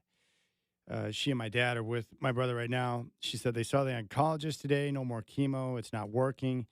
He said we need to start thinking about hospice. He weighs 113 pounds. So that's been the big problem lately, is that he just can't. He's not eating a lot, and he's continuing to drop weight. And that's a few pounds over the last few days. So it's not looking good. I feel bad for my mom and dad who have to watch that, but I'm happy they can be there. And, for my brother, he and I have never been like best friends tight, and we love each other. And, he moved out and started doing his thing before I was even out of high school. So he's been on the other side of the country for a long time. So we just haven't lived close to one another to be able to have the, connection. He's got a son, Cole, who is about the same age as my daughter, about to turn 16. So I feel horrible for him, but that's what's going on. So chemo no longer responding to the treatments, and we'll see how things continue to shake out. My brother Chris is 3 years older than I am, so he's 53, 5'3". But cancer is, as everyone knows, it's the devil, man. It ravages your body, and it just slowly sucks the life out of you, man. It's awful. Horrible. I took one trip to go visit a gentleman down at the cancer ward at the hospital here at Legacy. You get one look at that, and it's like, oh, my gosh. The pain and suffering is real. Horrible. So that's the update. So I appreciate your prayers, and the people who have reached out. Thank you so much. Telephone number 503-248-0620. 14 minutes away from Trailblazer Ticket Tuesday. Not one, but two pairs for the upcoming game against the Phoenix Suns at Moda Center. So, again, I'm just here to help people. So I've got two pairs, and big thanks to the Trailblazers for assisting us in this process to make sure we give away tickets for every home game. So I'll give away two pairs coming up at 5 o'clock. I mentioned, like, this weekend in the NFL, like, this is now we're getting to the real part of the season. Like, I hate to think about college and NFL football season. Like, we're moving now in the direction of the season being closer to over compared to when it started. I hate that because football goes by too quick. It's such an awesome sport, but we only get to enjoy it for a short period of time. Well, the games this weekend now, we're starting to get into this mode where we got big-time games that are going to have tremendous playoff implications. And those are the type of games that I love. Now, the Thursday night football game is awful. The Patriots are hosting the New York Jets and are a 12.5-point favorite. The Jets have won 2 games. They're coming off a win over the Browns. And the Patriots with the Broncos, one of the hottest teams in all of football. And Mike Vrabel's done a heck of a job. He might be single-handedly responsible for like 3 to 5 wins this year just based on coaching decisions. And the work that Josh McDaniels has done with Drake May and the plays that he's making, he looks sensational out there. That was an impressive win against Tampa. They ran the football. Drake May made good decisions. And every time they needed to make a play to get in a position to win the game, they did. And they're on top in the AFC East, if you can believe that. But that's not a game that you want to watch. That's got the sounds of like the Raiders and Broncos from last Thursday. Hideous. On Sunday, there are some hideous games. Commanders are at the Dolphins. Dolphins coming off the win over the Bills. Commanders are just beat up beyond belief right now. That game's going to be in Madrid. Panthers are at the Falcons. Intriguing because the Panthers are 5-5 and have played some decent football. The Falcons have some good pieces, but they're still working with Michael Penix Jr. to get more consistency out of his game. Texans are at the Titans. We'll have to wait and see what the availability of C.J. Stroud's going to be. Is it going to be Davis Mills? Is it going to be C.J. Stroud? That comeback or come from behind win they had on Sunday over the Jags was amazing. And by the way, that was a scoregami. 36-29, first time that score has ever happened in an NFL game. And it happened on the last play of the game where there was like a fumble It was scoop and score by the Texans defense. And because it was the end of the game and it was over, they don't kick the extra point. 36-29 scoregami, if you can believe that. Bears are at the Vikings. The Bears sit at 6-3. And for the Vikings, they're coming off the home loss to the Ravens and still waiting to see what J.J. McCarthy's all about. And I think my hesitancy right now with Minnesota is that I don't trust J.J. McCarthy. Packers are at the Giants. Hideous. The Packers can't move the football. They got a Denver Bronco issue right now. Great defense, this championship level. Horrible offense. And I have no idea what Matt LaFleur was doing last night at the end of the game. But when the Eagles put on their dumb cap and decided to lob a ball into the end zone on 4th down and gave the Packers the ball back in a great position to get a field goal and potentially send it into overtime, they throw deep. Hey, LaFleur, what are you doing? He's not exactly doing a good job right now, and it wouldn't surprise me if the Packers make a change at the end of the year. But they're underachieving based on the roster they have. And Jordan Love's not playing good football, and they've got some troubling losses on the season. Not to mention the tie at Dallas. That was ugly, too. Bengals are at the Steelers. Awful. Chargers at the Jaguars. An underrated good football game. The key matchup I'm going to watch there, like the Chargers are the better football team, but I think the Jags defensive front could give some significant problems to that beat-up offensive line for the Chargers and put Justin Herbert under duress. So something to keep in mind as you get ready for that football game. One of the primo games on Sunday, Seahawks at the Rams, 105 on Fox. L.A. right now a 2.5-point favorite. It's a great game, and it's got significant implications for the division, for the playoff race, and you've got two quarterbacks that are playing as well as anybody right now with Sam Darnold and Matthew Stafford. But the Hawks are great right now. Love the way Stafford's playing. Love Jackson Smith and Jigba, and their defense is flat out nasty. And they can get pressure on you with their 4 and not blitz guys. And the Rams are just one of the best teams in football, period. And Matthew Stafford's playing as well as anybody right now. 49ers are at the Cardinals. San Francisco at 6-4. Like usual, dealing with significant injury. So we'll wait to see who's playing quarterback. And for the Cardinals right now, they got the big win on Monday night against Dallas, and then they came home and they went on the road and got worked by the Seahawks this past weekend. You looked up to the scoreboard, it's like 35-zip. It's like, I guess this game's over. Ravens at the Browns. Baltimore is like an 8.5-point favorite. I think the Ravens will win, but I like the Browns to cover. It's going to be a difficult spot for Baltimore to cover a massive number like that. At 125 on CBS, Tony Romo and Jim Nantz will have the Chiefs at the Broncos. Right now, Kansas City favored by 4. Biggest game for the Broncos in 10 years, and everything is on the line for Kansas City. If they lose and the Broncos win, they'll have their 5th loss. They'll be 3 games behind Denver in the loss column, which means they're not winning the division. That's why the game is so big. So we pray that the Broncos can figure out their offense on some level and win that football game. The other massive games, Sunday Night Football, Lions at the Eagles. 2 of the best teams in the NFC, maybe the 2 best, going head-to-head. I would say the Lions, Eagles, Seahawks, Rams are the 4 best teams in the NFC right now. And the Eagles, it's so weird. They're sitting in perfect position in the NFC East, but their offense is kind of brutal right now. I don't understand. Like, they've got talent, and Jalen Hurts knows how to run the offense, but there's something that's not clicking yet. And they're not running it as well with Saquon Barkley like they did last year. And Monday Night Football sucks. Cowboys at Raiders. All right, we'll keep things rolling. Trailblazer Ticket Tuesdays coming up next. 2 pairs of tickets to give away for the Blazers and Suns coming up at Moda Center. All you have to do is listen to me for a chance to win. And then Alex Brink at 5:20.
All right, Trailblazer Ticket Tuesday coming up in just a moment. Alex Brink going to join the show and talk some football in 20 minutes. The Trailblazers back in action tomorrow in New Orleans to take on the Pelicans, Game 3 of the 5-game road trip. Chris Burkhardt will have coverage starting at 3 with Blazers Game Day. And then I'll have the network pregame show at 4 with the tip-off at 5. Travis Demers will have the call. And it's all right here on your home of the Blazers, Rip City Radio 620. All right, let's go out to the phones. Mary wanted to chime in. Mary, I appreciate the call. You're up on the Rip City Drive. What's on your mind? Oh, Chad, I just turned on the radio just now in time to hear you share about your brother. And I'm just here to tell you that I'm sorry to hear that. Really, it's tough. He's a young man, too young. And we had that happen in my family a couple of times, siblings. And so it's not easy. It's really distracting, and I'll pray for him. You said it was Chris? Yeah, Chris is my brother's name. I appreciate that, Mary. Yeah, what I hate is I hate seeing him suffer. And he's really suffering right now, as many people do with cancer, because it's ravaging the body. It sucks.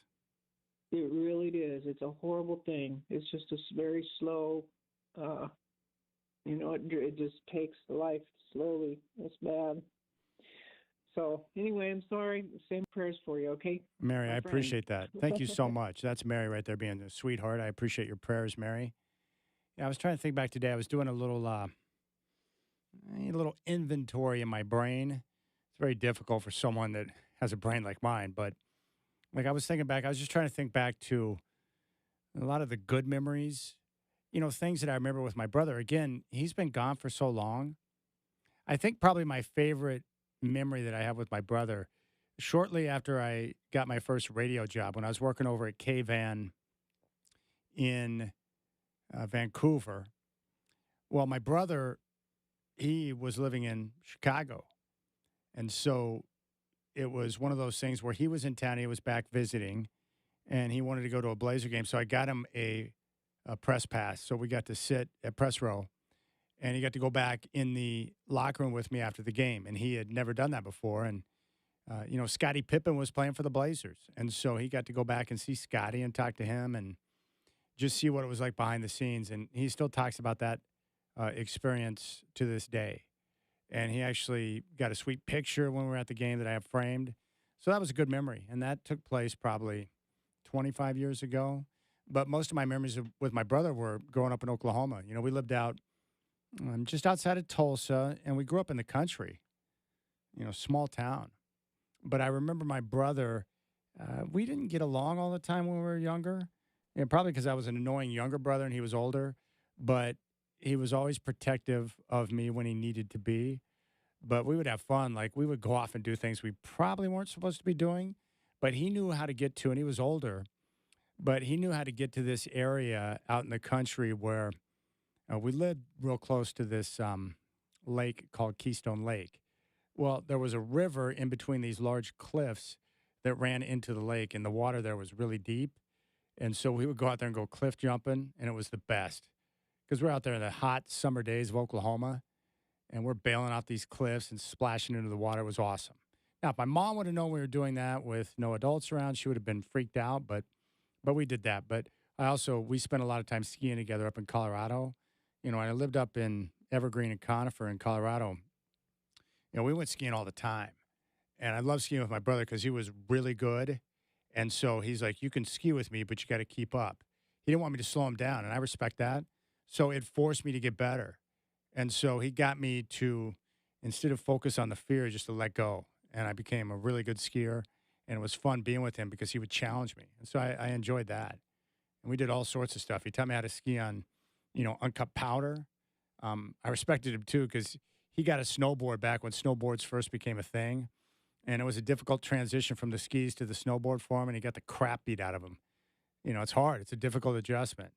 So I remember that. That was always a lot of fun. But my brother's really intelligent, and I think that's part of the reason why we weren't super close, or why I probably annoyed him, because his intellect, his IQ is, I can't remember exactly what the number is, but he tested let's just say he tested a lot higher than I did. So really smart. I also respect the fact that he's kind of a wallflower where he can go anywhere, pick up and go anywhere and do anything and just kind of blend in. And so he's had the opportunity to live in many different places across the country. He was in the military, served in the Army. And by the way, big thanks to all of our veterans, active and retired, who have served to keep us protected and to help us preserve our freedom. And the U.S., of course, back-to-back world championships in World War I and II. So thanks to all of our service members, for sure. But my brother had a chance to experience some of the world because of his travels in the military. But he's been texting me a lot over the last few weeks, about getting checked, making sure that I stay on top of that. And I think for him, too, just realizing now, when you're staring death in the face, I think he's having a recognition of all the crap that he worried about or chased that in the end's not really important. And how many of us are guilty of that? All right, 503-248-0620. We have two pairs to give away for the Suns coming up at Moda Center. And the first pair, I want to play Name That Tune because I like to play Name That Tune. And the second one is we'll give away in a different form. But I want to play Name That Tune because I enjoy it. So what we'll do is I'll give you out the phone number, 503-248-0620. And I'm going to play a snippet of a song. It's like 1.5 seconds long, about as much time as it took Desmond Bain to sink that three last night and Orlando beat Portland. But I'll play a snippet of the song. First person with the correct answer, name and artist of the song, will get a pair of tickets for the Trailblazers and Suns. Telephone number, 503-248-0620. 503-248-0620. So the first pair will be via Name That Tune. 503-248-0620. The game against the Suns is coming up on the 18th of November. I need to know the name and artist of this song right here. Shouldn't be too difficult. I will say it's one of my favorite songs of all time. 503-248-0620. 503-248-0620. First person with the correct answer, name and artist of that song. And if you don't know the name of the song or the artist, you should be ashamed of yourself. Seriously. What are we doing here, people?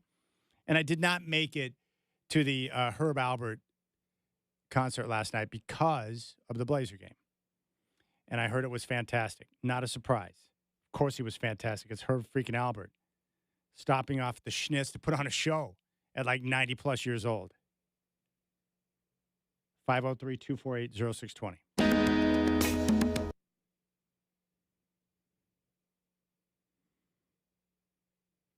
All right, 503-248-0620.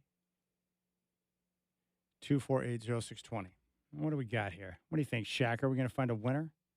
A winner chicken dinner?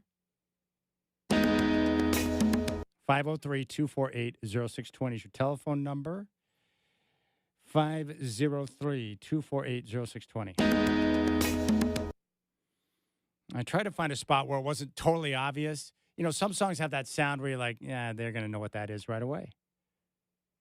All right, hit me up. Name and artist of the song. Fire away. Let's go out to Autumn. I think Autumn's on line one. Autumn, do you have a guess on the Name That Tune? What do you think? Well, Chad, I'm figuring it's Hall & Oates because I've been listening to you for years. I know who you love, but I don't know the name of that song. That is incorrect, my friend. I do appreciate you listening to me for years, but it is not Hall & Oates. Let's go out to a Rick. Hey, Rick, I appreciate the phone call. You're up on the Rip City Drive. Name and artist of that song. Black Magic Woman, Santana. That is not correct. I'm sorry. Black Magic Woman, Hall & Oates. Good guesses, but not correct. 503-248-0620.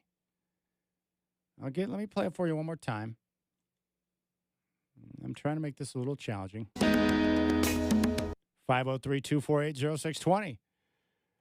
Let's go back out to the phones. Do we have somebody that knows the name and artist of that song? Let's go out to Chris. Bears. Hey, Chris, you're on now. You're on right now. Thank you for calling. You're playing Name That Tune. So do you have a good idea of what that might be with the name and artist of the song? It's I'll Be Around by the Spinners. Let's check the tape. Whenever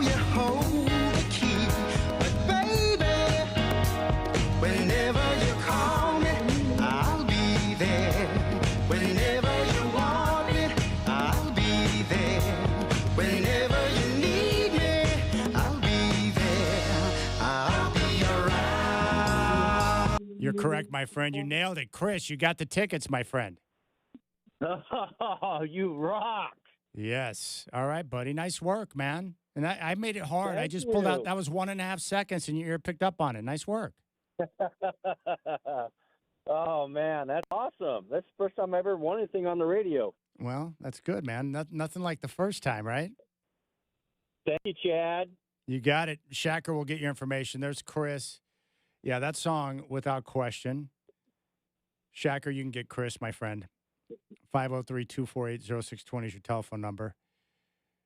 Yeah, the Spinners, I'll Be Around. It's one of my favorite songs of all time. Now, the Hall & Oates guest was actually pretty good because they did a cover on the song.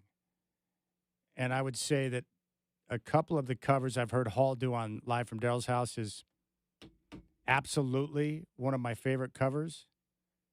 503-248-0620. See if I can give you a sampling of that. It is a great song. Motown, I like pulling up the Motown playlist sometimes on YouTube, or I'll play the Motown station in the vehicle. But I love Motown. How can you not love Motown? There's so many good artists and songs that came out of that era. 503-248-0620 is your telephone number. I'll be around. It's one of those songs I wish I could sing. But, of course, as we know, your boy can't do that. 503-248-0620. Although I told Michael Allen Harrison reached out. He said, hey, you keep singing. There's nothing wrong with singing. I'm going to do it. I'm just not going to do it on the radio. That's my promise. I'm not going to do it on the radio. Now, I will sing by myself. My Puppy Shots loves me so much, he just doesn't care, right? And Puppy Shots, he just allows me to be me. So he's not concerned about me singing or not. But I don't want to disturb other people. Let's see if I can find that. I like this version here. This is from Live from Daryl's House. Let's take a listen to a little bit of this here. It's pretty good. Pretty good. 503-248-0620 is your telephone number. Here we go. This is our fork in the road. This is Ty Taylor with Daryl Hall. Love's last episode. There's nowhere else to go. No. All right, there you go. That's enough. You don't want to care. Yeah, whatever. The Spinners. Shut up, Chad. We don't care about I'll Be Around. Okay, as soon as Shacker's done getting the winner's info, talking to Chris, I'm going to give out your opportunity to win the second pair. And then once we're done with that, we're going to get to Alex Brink. I've got one more pair to give away, so don't go anywhere. But Shacker's finishing up with Chris. But I appreciate Mary calling in. Now I've got to make the decision if I'm going to head to Georgia. You know, I probably will at some point make a trip to Georgia to be able to see my brother. But it's also, I got to be honest with you, like I don't want to see him look like that. 113 pounds, ravaged by cancer. Like I honestly don't want to see it. You know, I had a chance to be with my Nana right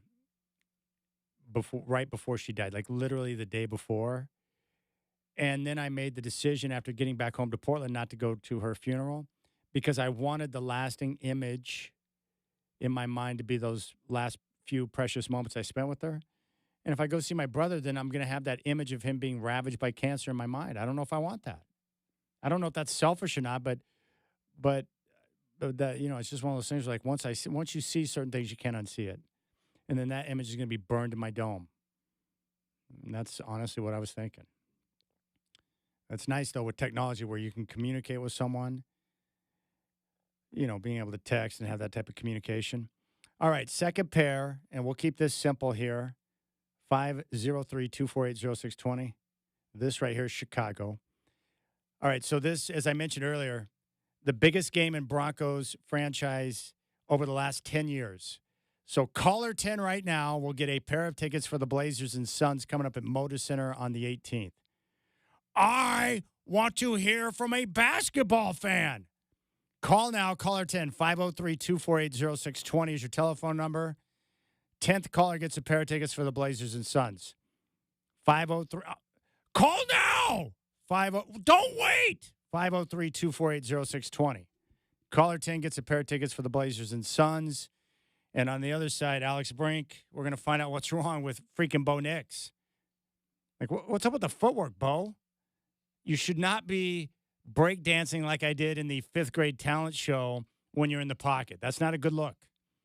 All right, caller 10 right now, 503-248-0620 gets a pair of tickets for the Blazers and Suns. Our college football and NFL insider, Alex Brink, coming up next.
All right, Rip City Drive, always a pleasure to talk to our college football and NFL insider, Alex Brink, who is with us once again from E4 Sports. And, Alex, let's go ahead and start with the Ducks win over Iowa. I thoroughly enjoyed the football game because I like two different teams with two totally different styles. But what I love most about what the Ducks did on Saturday, you have bad weather, and the best way to win that game with a quarterback that's not 100% was to line up and get physical at the line of scrimmage and run the football. And in the end, I just thought Oregon did a little bit better job of being and playing the game the way Iowa normally does than Iowa did, and they got the job done. What was your takeaway on that one?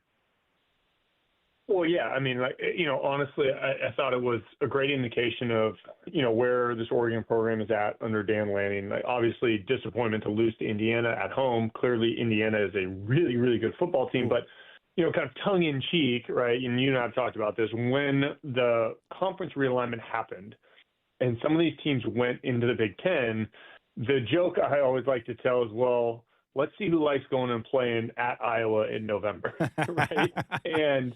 Or how about this one for the Washington Husky fans out there?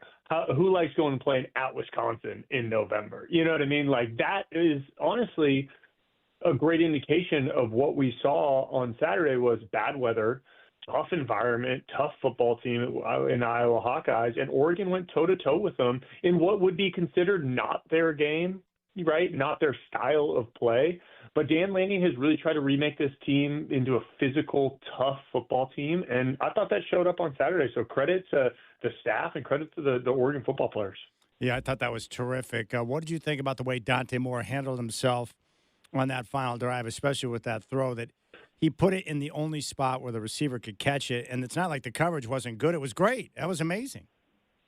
It was amazing. And look, Dante Moore's elite, and he's had some ups and downs in his first year starting, but you have to remember it's his first year being a full-time starter. He got a few starts down at UCLA as a true freshman, but I think his best football is ahead of him. And, to be able to make that throw in those conditions in that moment speaks to who Dante Moore is. And boy, I think, I've said it obviously a number of times. I think Oregon has a good one with Dante Moore. Yeah, it was impressive. All right, let's talk about the unbelievable finish at Penn State with Indiana and Penn State. I know that you did not work with Fernando Mendoza at Elite 11, so you haven't had a chance to be around him. But I guess what's impressed me most about him is just his poise in high-pressure situations this year, delivering the football on time and on target. What's your takeaway on what you saw and how he's able to lead his team back when it looked like they were dead? Very much outside looking in, it just feels like Fernando Mendoza has a really good approach to playing the position, right? He doesn't get too high or too low. Physically, he's very gifted. I mean, he's probably got one of the strongest arms in all of college football. He's a good enough athlete to make plays with his legs as needed. But you can tell that, he's cut from a little bit different cloth when it comes to his mental makeup. And I thought that showed up on that drive, right? They get backed up, penalties, sacks, they're behind the chains. He stands in there and just delivers a couple absolute dimes over the middle of the field. And those, look, at times those plays probably looked, easy, I guess, from like the all-22 type of view. Yeah. I remember they showed a replay of the second one to the tight end, the seam ball to the tight end from behind Mendoza. And you could see where he's throwing that ball before that tight end breaks over the top of a linebacker and hitting that tight end in stride. Just a great indication of, Fernando Mendoza. And then even a bigger, what I thought an even bigger moment, he is getting blitzed so bad the entire drive inside the red zone, right, by Penn State. They're coming after him. He throws 2 incompletions against the blitz, and then he gets blitzed again, and he hangs in there just long enough to deliver that ball over the top. And the receiver obviously just made an absolutely incredible play, but it doesn't happen if you don't deliver the ball there. Okay, with that catch by Cooper, it was phenomenal. But do you think that was a throwaway, or was he just trying to put it up in a position where his guy might be able to get it? Yeah, that was a, our ball or no ball type of deal, right? Okay. Like he was trying to give him a chance to climb the ladder. And you get taught in the quarterbacks are taught in the red zone, the soft spots of the defense in the end zone, where you're in that tight red zone, are front pylons. Okay, so you can throw it to the front pylon, obviously, or back end, anywhere on the back end line. Yeah. Right? Inside, like kind of the middle, short middle, anything in the middle, is really tough. But back end line, those back pylons you're trying to hit. Okay, so walk me through that as a quarterback. When you're in the red zone and you got to make a play and you're in an end-of-game situation and they're bringing more guys than you can block, like what's going through your mind as a QB? Like how hard and difficult is that situation? Well, it's very difficult, but it's also in a way it's almost easier because like there was that play call had Cooper going to the back end line, right? Running kind of that one-on-one, and he knew he was going to have him, and you just got to buy just enough time to let him win or get close to winning, and then throw that touch ball over the top. The hard part is the ability. You asked, is it a throwaway, right, Chad? Because it looks like a throwaway, but you're taught to throw that kind of high release, high ball and let the guy climb the ladder on it. It's hard to get that right. You could tell where a little bit higher, it's too high. A little bit lower, defender knocks it away. So, it's got to be the perfect throw in the right moment. Well, just example number 5,922 reasons as to why I love college football. That was a terrific finish. Now, I heard something over the weekend, quarterback saying, check with me, check with me. What does check with me mean? Because I've heard it before in multiple games. Yeah, you can. It's kind of similar to how we talk about that can idea, right?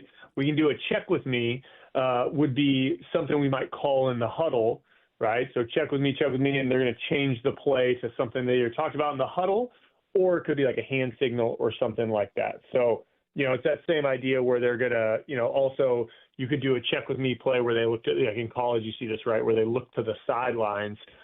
Maybe after a snap or after a part of the cadence, they'll go through the cadence, and then everybody looks to the sideline to get the actual play. So it's another version, right? You see a lot offensive coordinators nowadays, particularly at the NFL level. They don't want to get caught in the wrong play versus the wrong defense. Yeah. And they know that their athletes can handle enough to have two plays in the huddle or have a check with me at the line of scrimmage. Okay, that makes sense. We're talking with Alex Brink, former Coug, now with E4 Sports, our college football and NFL insider. I hate to bring up this topic because they're taking years off my life, but my Denver Broncos right now, 8-2, Alex. They are tied for the best record in the conference. They've won 7 straight games. You know how hard it is to win in the league. If you win 7 straight, you're doing something right. But the problem is the offense, in particular Bo Nix, going through a lot of struggles right now, and they just played one of the worst football games I've ever watched in my life on Thursday against the Raiders. Yeah. So let's start with this. What are you seeing through your eyes as a quarterback that you think Bo is struggling with? I think Bo Nix has this kind of dates back to his time in Oregon, right? Is he's at his best in play action pass and when he's on the move.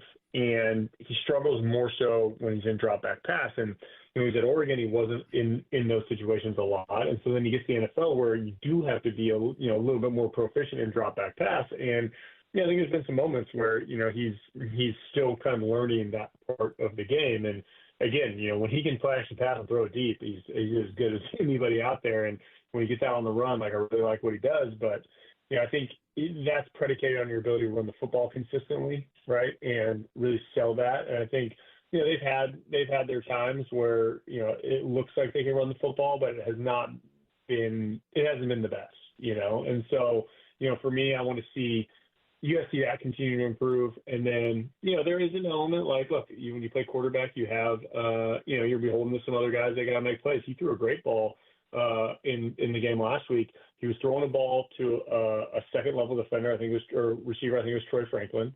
The low receiver acted like he was going to catch the ball and then pulled his hands down. And I think Franklin thought that he was going to catch the ball, and so he got surprised, right? And ball kind of popped off of him. He dropped it. I think it turned into an interception. And so those are things that are not on the quarterback, but statistically they look like they are, right? Yeah. And so I think there's an element of that for Bo Nix too, is he getting the help he needs to be successful as a young quarterback? One thing that Sean Payton said in the post game or his press conference yesterday is that, one of Bo Nix's greatest strengths is not taking sacks, and he's taken the fewest sacks in the league this year, which is great. But the downside to that is that he thinks that there are times where, because he's so geared to not take a sack, that he might get rid of the football too soon and not let the play breathe a little bit.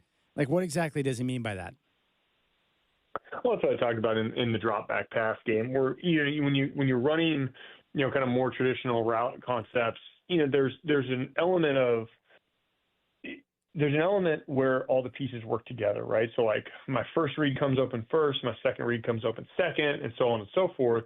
But I know that in every play we have what we call a check down. Oftentimes it's the running back, sometimes the tight end, who kind of finds a short area of the field if they're not in protection. And, lots of times drop back pass happens on 3rd and 10 or 3rd and 12. So the defense is trying to protect those yardages. and you'll always have the short throw, right? And so if you take that short throw, sometimes they get the first down, sometimes they don't. But you protect yourself against sacks, but you maybe never see that second level throw come open, right? Yeah. That second guy come open. And so I think that's being comfortable hanging in the pocket, seeing it, manipulating defenders. That's where Bo Nix can continue to improve. You know, with the pocket awareness and the rhythm with your footwork, I mean, can you get out of rhythm as a quarterback? You know how, like, when you're playing golf and you're swinging the club, sometimes you go through periods where it feels like a foreign object, where your whole timing and rhythm and tempo is off. And I'm just wondering, can you get into that type of spot as a quarterback where you have to get back to the basics to get a feel for that pocket rhythm again? 1,000,000%. I remember, when I went to Houston, my rookie year with Gary Kubiak, he kept telling me, he's like, hey man, you have to slow your feet down. And what he meant was in my drops, I was kind of so excited by, the speed of the game and all the things. I was almost like running back from center. And what would happen is I'd get back too fast. And then the receivers wouldn't be open in the rhythm you're talking about, like, again, that first read, second read, third read. And so I was never seeing the field the right way. You know what I mean? And that can happen to anybody, right? You speed your process up too much, and maybe you're ahead of the play, or maybe you're not moving fast enough, and obviously you're getting sacked, when you're in the back. So finding that balance of playing fast but not hurrying, making sure, when you get to the back of your drop, your footwork, when people talk about footwork, they're talking about what we call hitches. So you hit the back of your drop and then you kind of gather step forward, and you're really only supposed to take one or two of those in a play before you scramble or check it down. So if you ever see a guy back there really patting the football a bunch, they're probably a little out of rhythm and missing throws. Okay, that makes sense. Alex Brink is with us. For quarterbacks, what does it mean when someone says they're not trusting what they see? Well, there's some different meanings to that, but there's what happens as a quarterback, because as fans we get to see the game from that top down level, right? Kind of that high sideline view, and as quarterbacks, when you see things at field level, the space between defenders and receivers does not look the same as we see on film or on TV, right? And so oftentimes quarterbacks are kind of making educated guesses about what they know about coverage, depth of receivers. Some guys just have great feel, obviously, for kind of the space and time on the field. And so, when somebody's not trusting what they see, it'd be like, I know my slot receiver's running a corner route and breaking at 12 yards and going to 25 yards on the sideline. And I know that the cornerback is at 10 yards, and I should be able to throw that ball over the top. But maybe for whatever reason, I'm not trusting that space, right? I don't believe that space is there because it's just hard to see it. Like, field level is very difficult to recognize, again, that space and time and, like, the depth perception. Okay, that makes sense. I think I'm done. Bo Nix has got me all twisted up inside, Alex. I don't know what to do, man. I need better offense from my group, my team.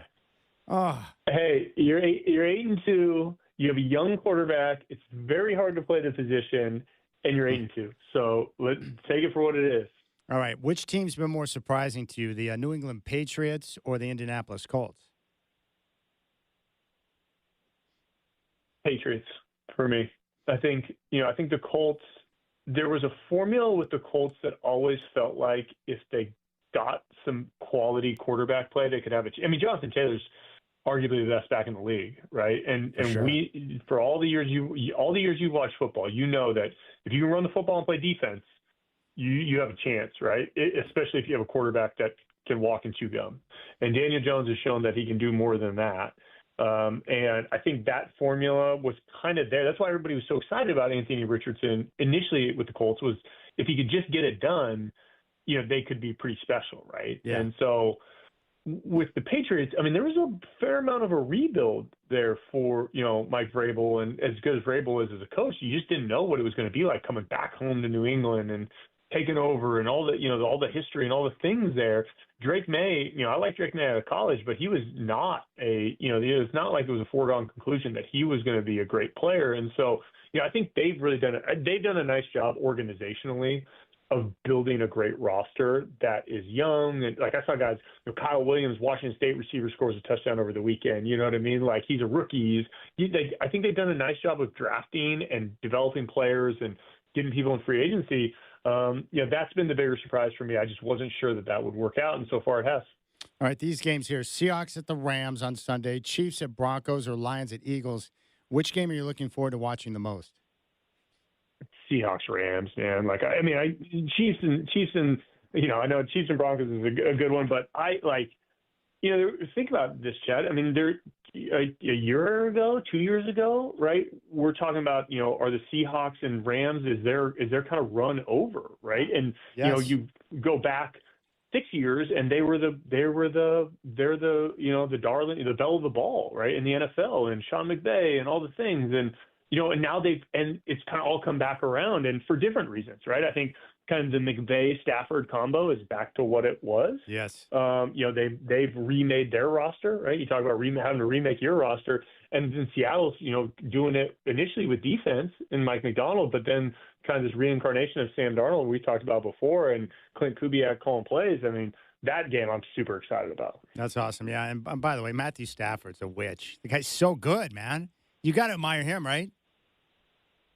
I mean, he was a Hall of Famer when he left Detroit, and I don't think people really appreciated it. I agree. And now it's just like this guy was Josh Allen before Josh Allen. Yeah, right? he was like, but he never got the love because Detroit wasn't very good. And so I'm happy he's getting his flowers now. Me too. Alex Brink, former Coug, E4 Sports. Now, you guys are doing terrific work at E4 Sports right now, Alex, but talk to me about your performance and strength conditioning that you're doing with athletes. Yeah, our strength and conditioning programs at all of our facilities, Beaverton, Milwaukee, Vancouver, for all athletes ages basically 8 and up, male and female. Come in, you get an evaluation from our certified strength and conditioning coaches that can give a personalized plan for any athlete. We have group training settings where you work with age-appropriate workouts, and really is going to help you on and off the field or court to improve and reach your goals. So check out e4sports.com, click on the performance, the strength and speed tab, and you'll be able to see all of our programs, all of our locations, or just reach out, team@e4sports.com. Alex, I appreciate it, buddy. Enjoy the games this weekend, and we'll talk next week.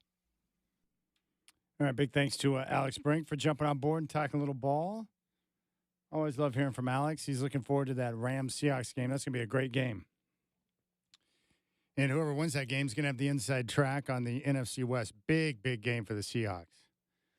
All right, 503-248-0620 is your telephone number. We'll update you on the second winner of the Trailblazer tickets when we come back. Blazers in New Orleans to take on the Pelicans tomorrow. That game will tip off at 5. Chris Burkhardt will have game day at 3 right here in your home of the Blazers, 620 Rip City Radio.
Well, the good news for the Portland Trailblazers, they're taking on the worst team in the West tomorrow in the New Orleans Pelicans. They sit at 2-8 at the very bottom of the conference, just ahead of them, the Dallas Mavericks.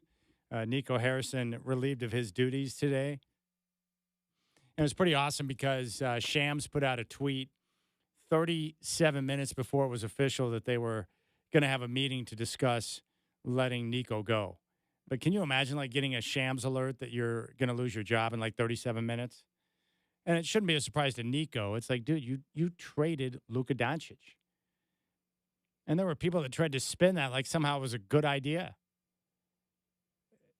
It's one of the dumbest things I've ever seen in sport. You had Luka. He's only one of the best players in the world. I have a good idea. Let's trade him. Let's trade him for Anthony Davis, who's a broke-down older guy, not get any draft picks in return, and then talk about how defense wins championships. Freaking idiots. That Dumont guy's a clown, too. That's a clown franchise. You don't trade Luka. That's why he got fired. And it should be a surprise to nobody. It's like, yeah, is that the guy that fired? Is he the guy that traded Luka? Oh, yeah, I can understand why he got fired. But only in America can you make millions of dollars and completely suck at your job.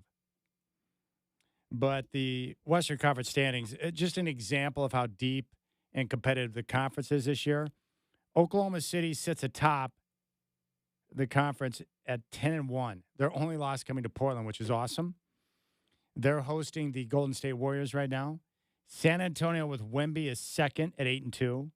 Denver and Jokic third at 7-2. The Lakers and Luka fourth at 8-3. Rockets fifth at 6-3.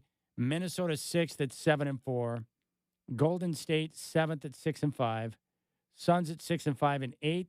The Trailblazers right now ninth at 5-5 after back-to-back losses to kick off the road trip. After that, Memphis, Sacramento, Utah, the Clippers at 3-7. That's great. And I noticed Kawhi's missing a lot of time early in the season too.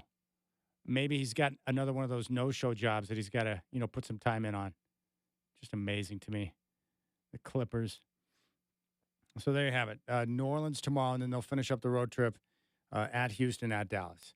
Houston's tough. I don't know if the Blazers can beat Houston, but I do think they got a chance to get, two of the next three, come back home at 7-6, and you'd have to feel pretty good about their situation at 7-6 through 13 games. I just like the energy that they're playing with.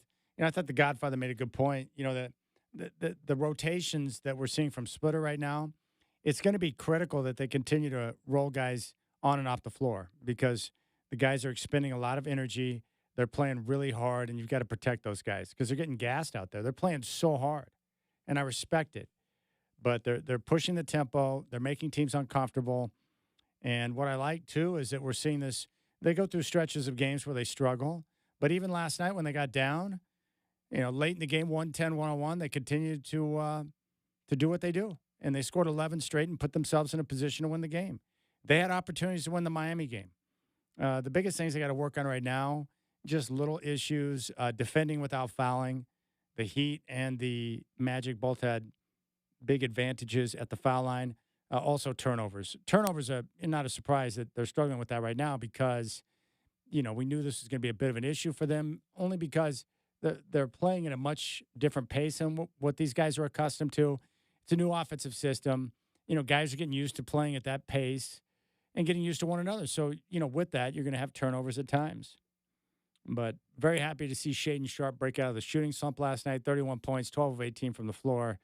And what was nice in that fourth quarter when the Blazers needed offense, he was looking to score. Like, he was aggressive. And his teammates want him, when he's feeling it like that, to be aggressive and take over. So I just like to see that type of mentality from Shaedon. And I think I recognize what one of the issues with Shaedon is. He's so laid back in terms of how he operates, just his personality, that I think sometimes people mistake the very calm demeanor as being like kind of nonchalant, but that's just how he rolls. But when he's on the floor, I watched him now last two games, and I would encourage you to do the same. Watch him with your eye, keep an eye on him, and just watch how he runs around the floor on defense. Like, he's really working hard defensively. Now, he's not their best defender, but he's making an impact on the defensive end because he's engaged and he's showing a lot of fight, a lot of hustle. And that's what you needed from Shaedon. Engagement on defense at all times. And so far we have seen that. So I like what we're seeing from Shaedon defensively. The activity, the engagement, the energy that he's expending, it's a good thing. And last night finally got the shot. He was feeling it from distance. He was attacking off the bounce. He was getting to the free throw line. So it's good. And then, Jrue Holiday just had a rough night with 3 turnovers. And those 3 turnovers were critical, especially the one late in the game that gave Orlando the ball back with a chance to win the game. But that's okay because I just look at the package as a whole. Yeah, so Holiday had a couple of bad moments in the game. So what? He's been terrific for the Trailblazers. Leadership, defense, making good decisions, setting up teammates. And I think the turnovers for Holiday, the reason why I'm not concerned, he's also expending a lot of energy. They only have one point guard available right now, Holiday. Well, that's kind of a problem. They've got other guys who can initiate offense, but they need scoop back because what happens is when you handle the rock so much, you become at times exhausted and fatigued with the ball. And I think that can cause you to, fatigue, and then you turn it over and make some of the mistakes. Now, coming up after the Rip City Drive, we got a couple of different things for you. Number one, coming up at 7, we've got the Columbus Blue Jackets and the Seattle Kraken. So we got NHL hockey for you at 7. But coming up next, we've got the Section 113 podcast where Travis and I, the voice of the Blazers, Travis Demers, we break down the last week for the Blazers. We take a look at this road trip, and we talk some ball. Big thanks to our guests today, the Godfather Dwight James, Joel Gunderson, and Alex Brink. Tomorrow, no Rip City Drive because Chris Burkhart will kick off with Game Day at 3.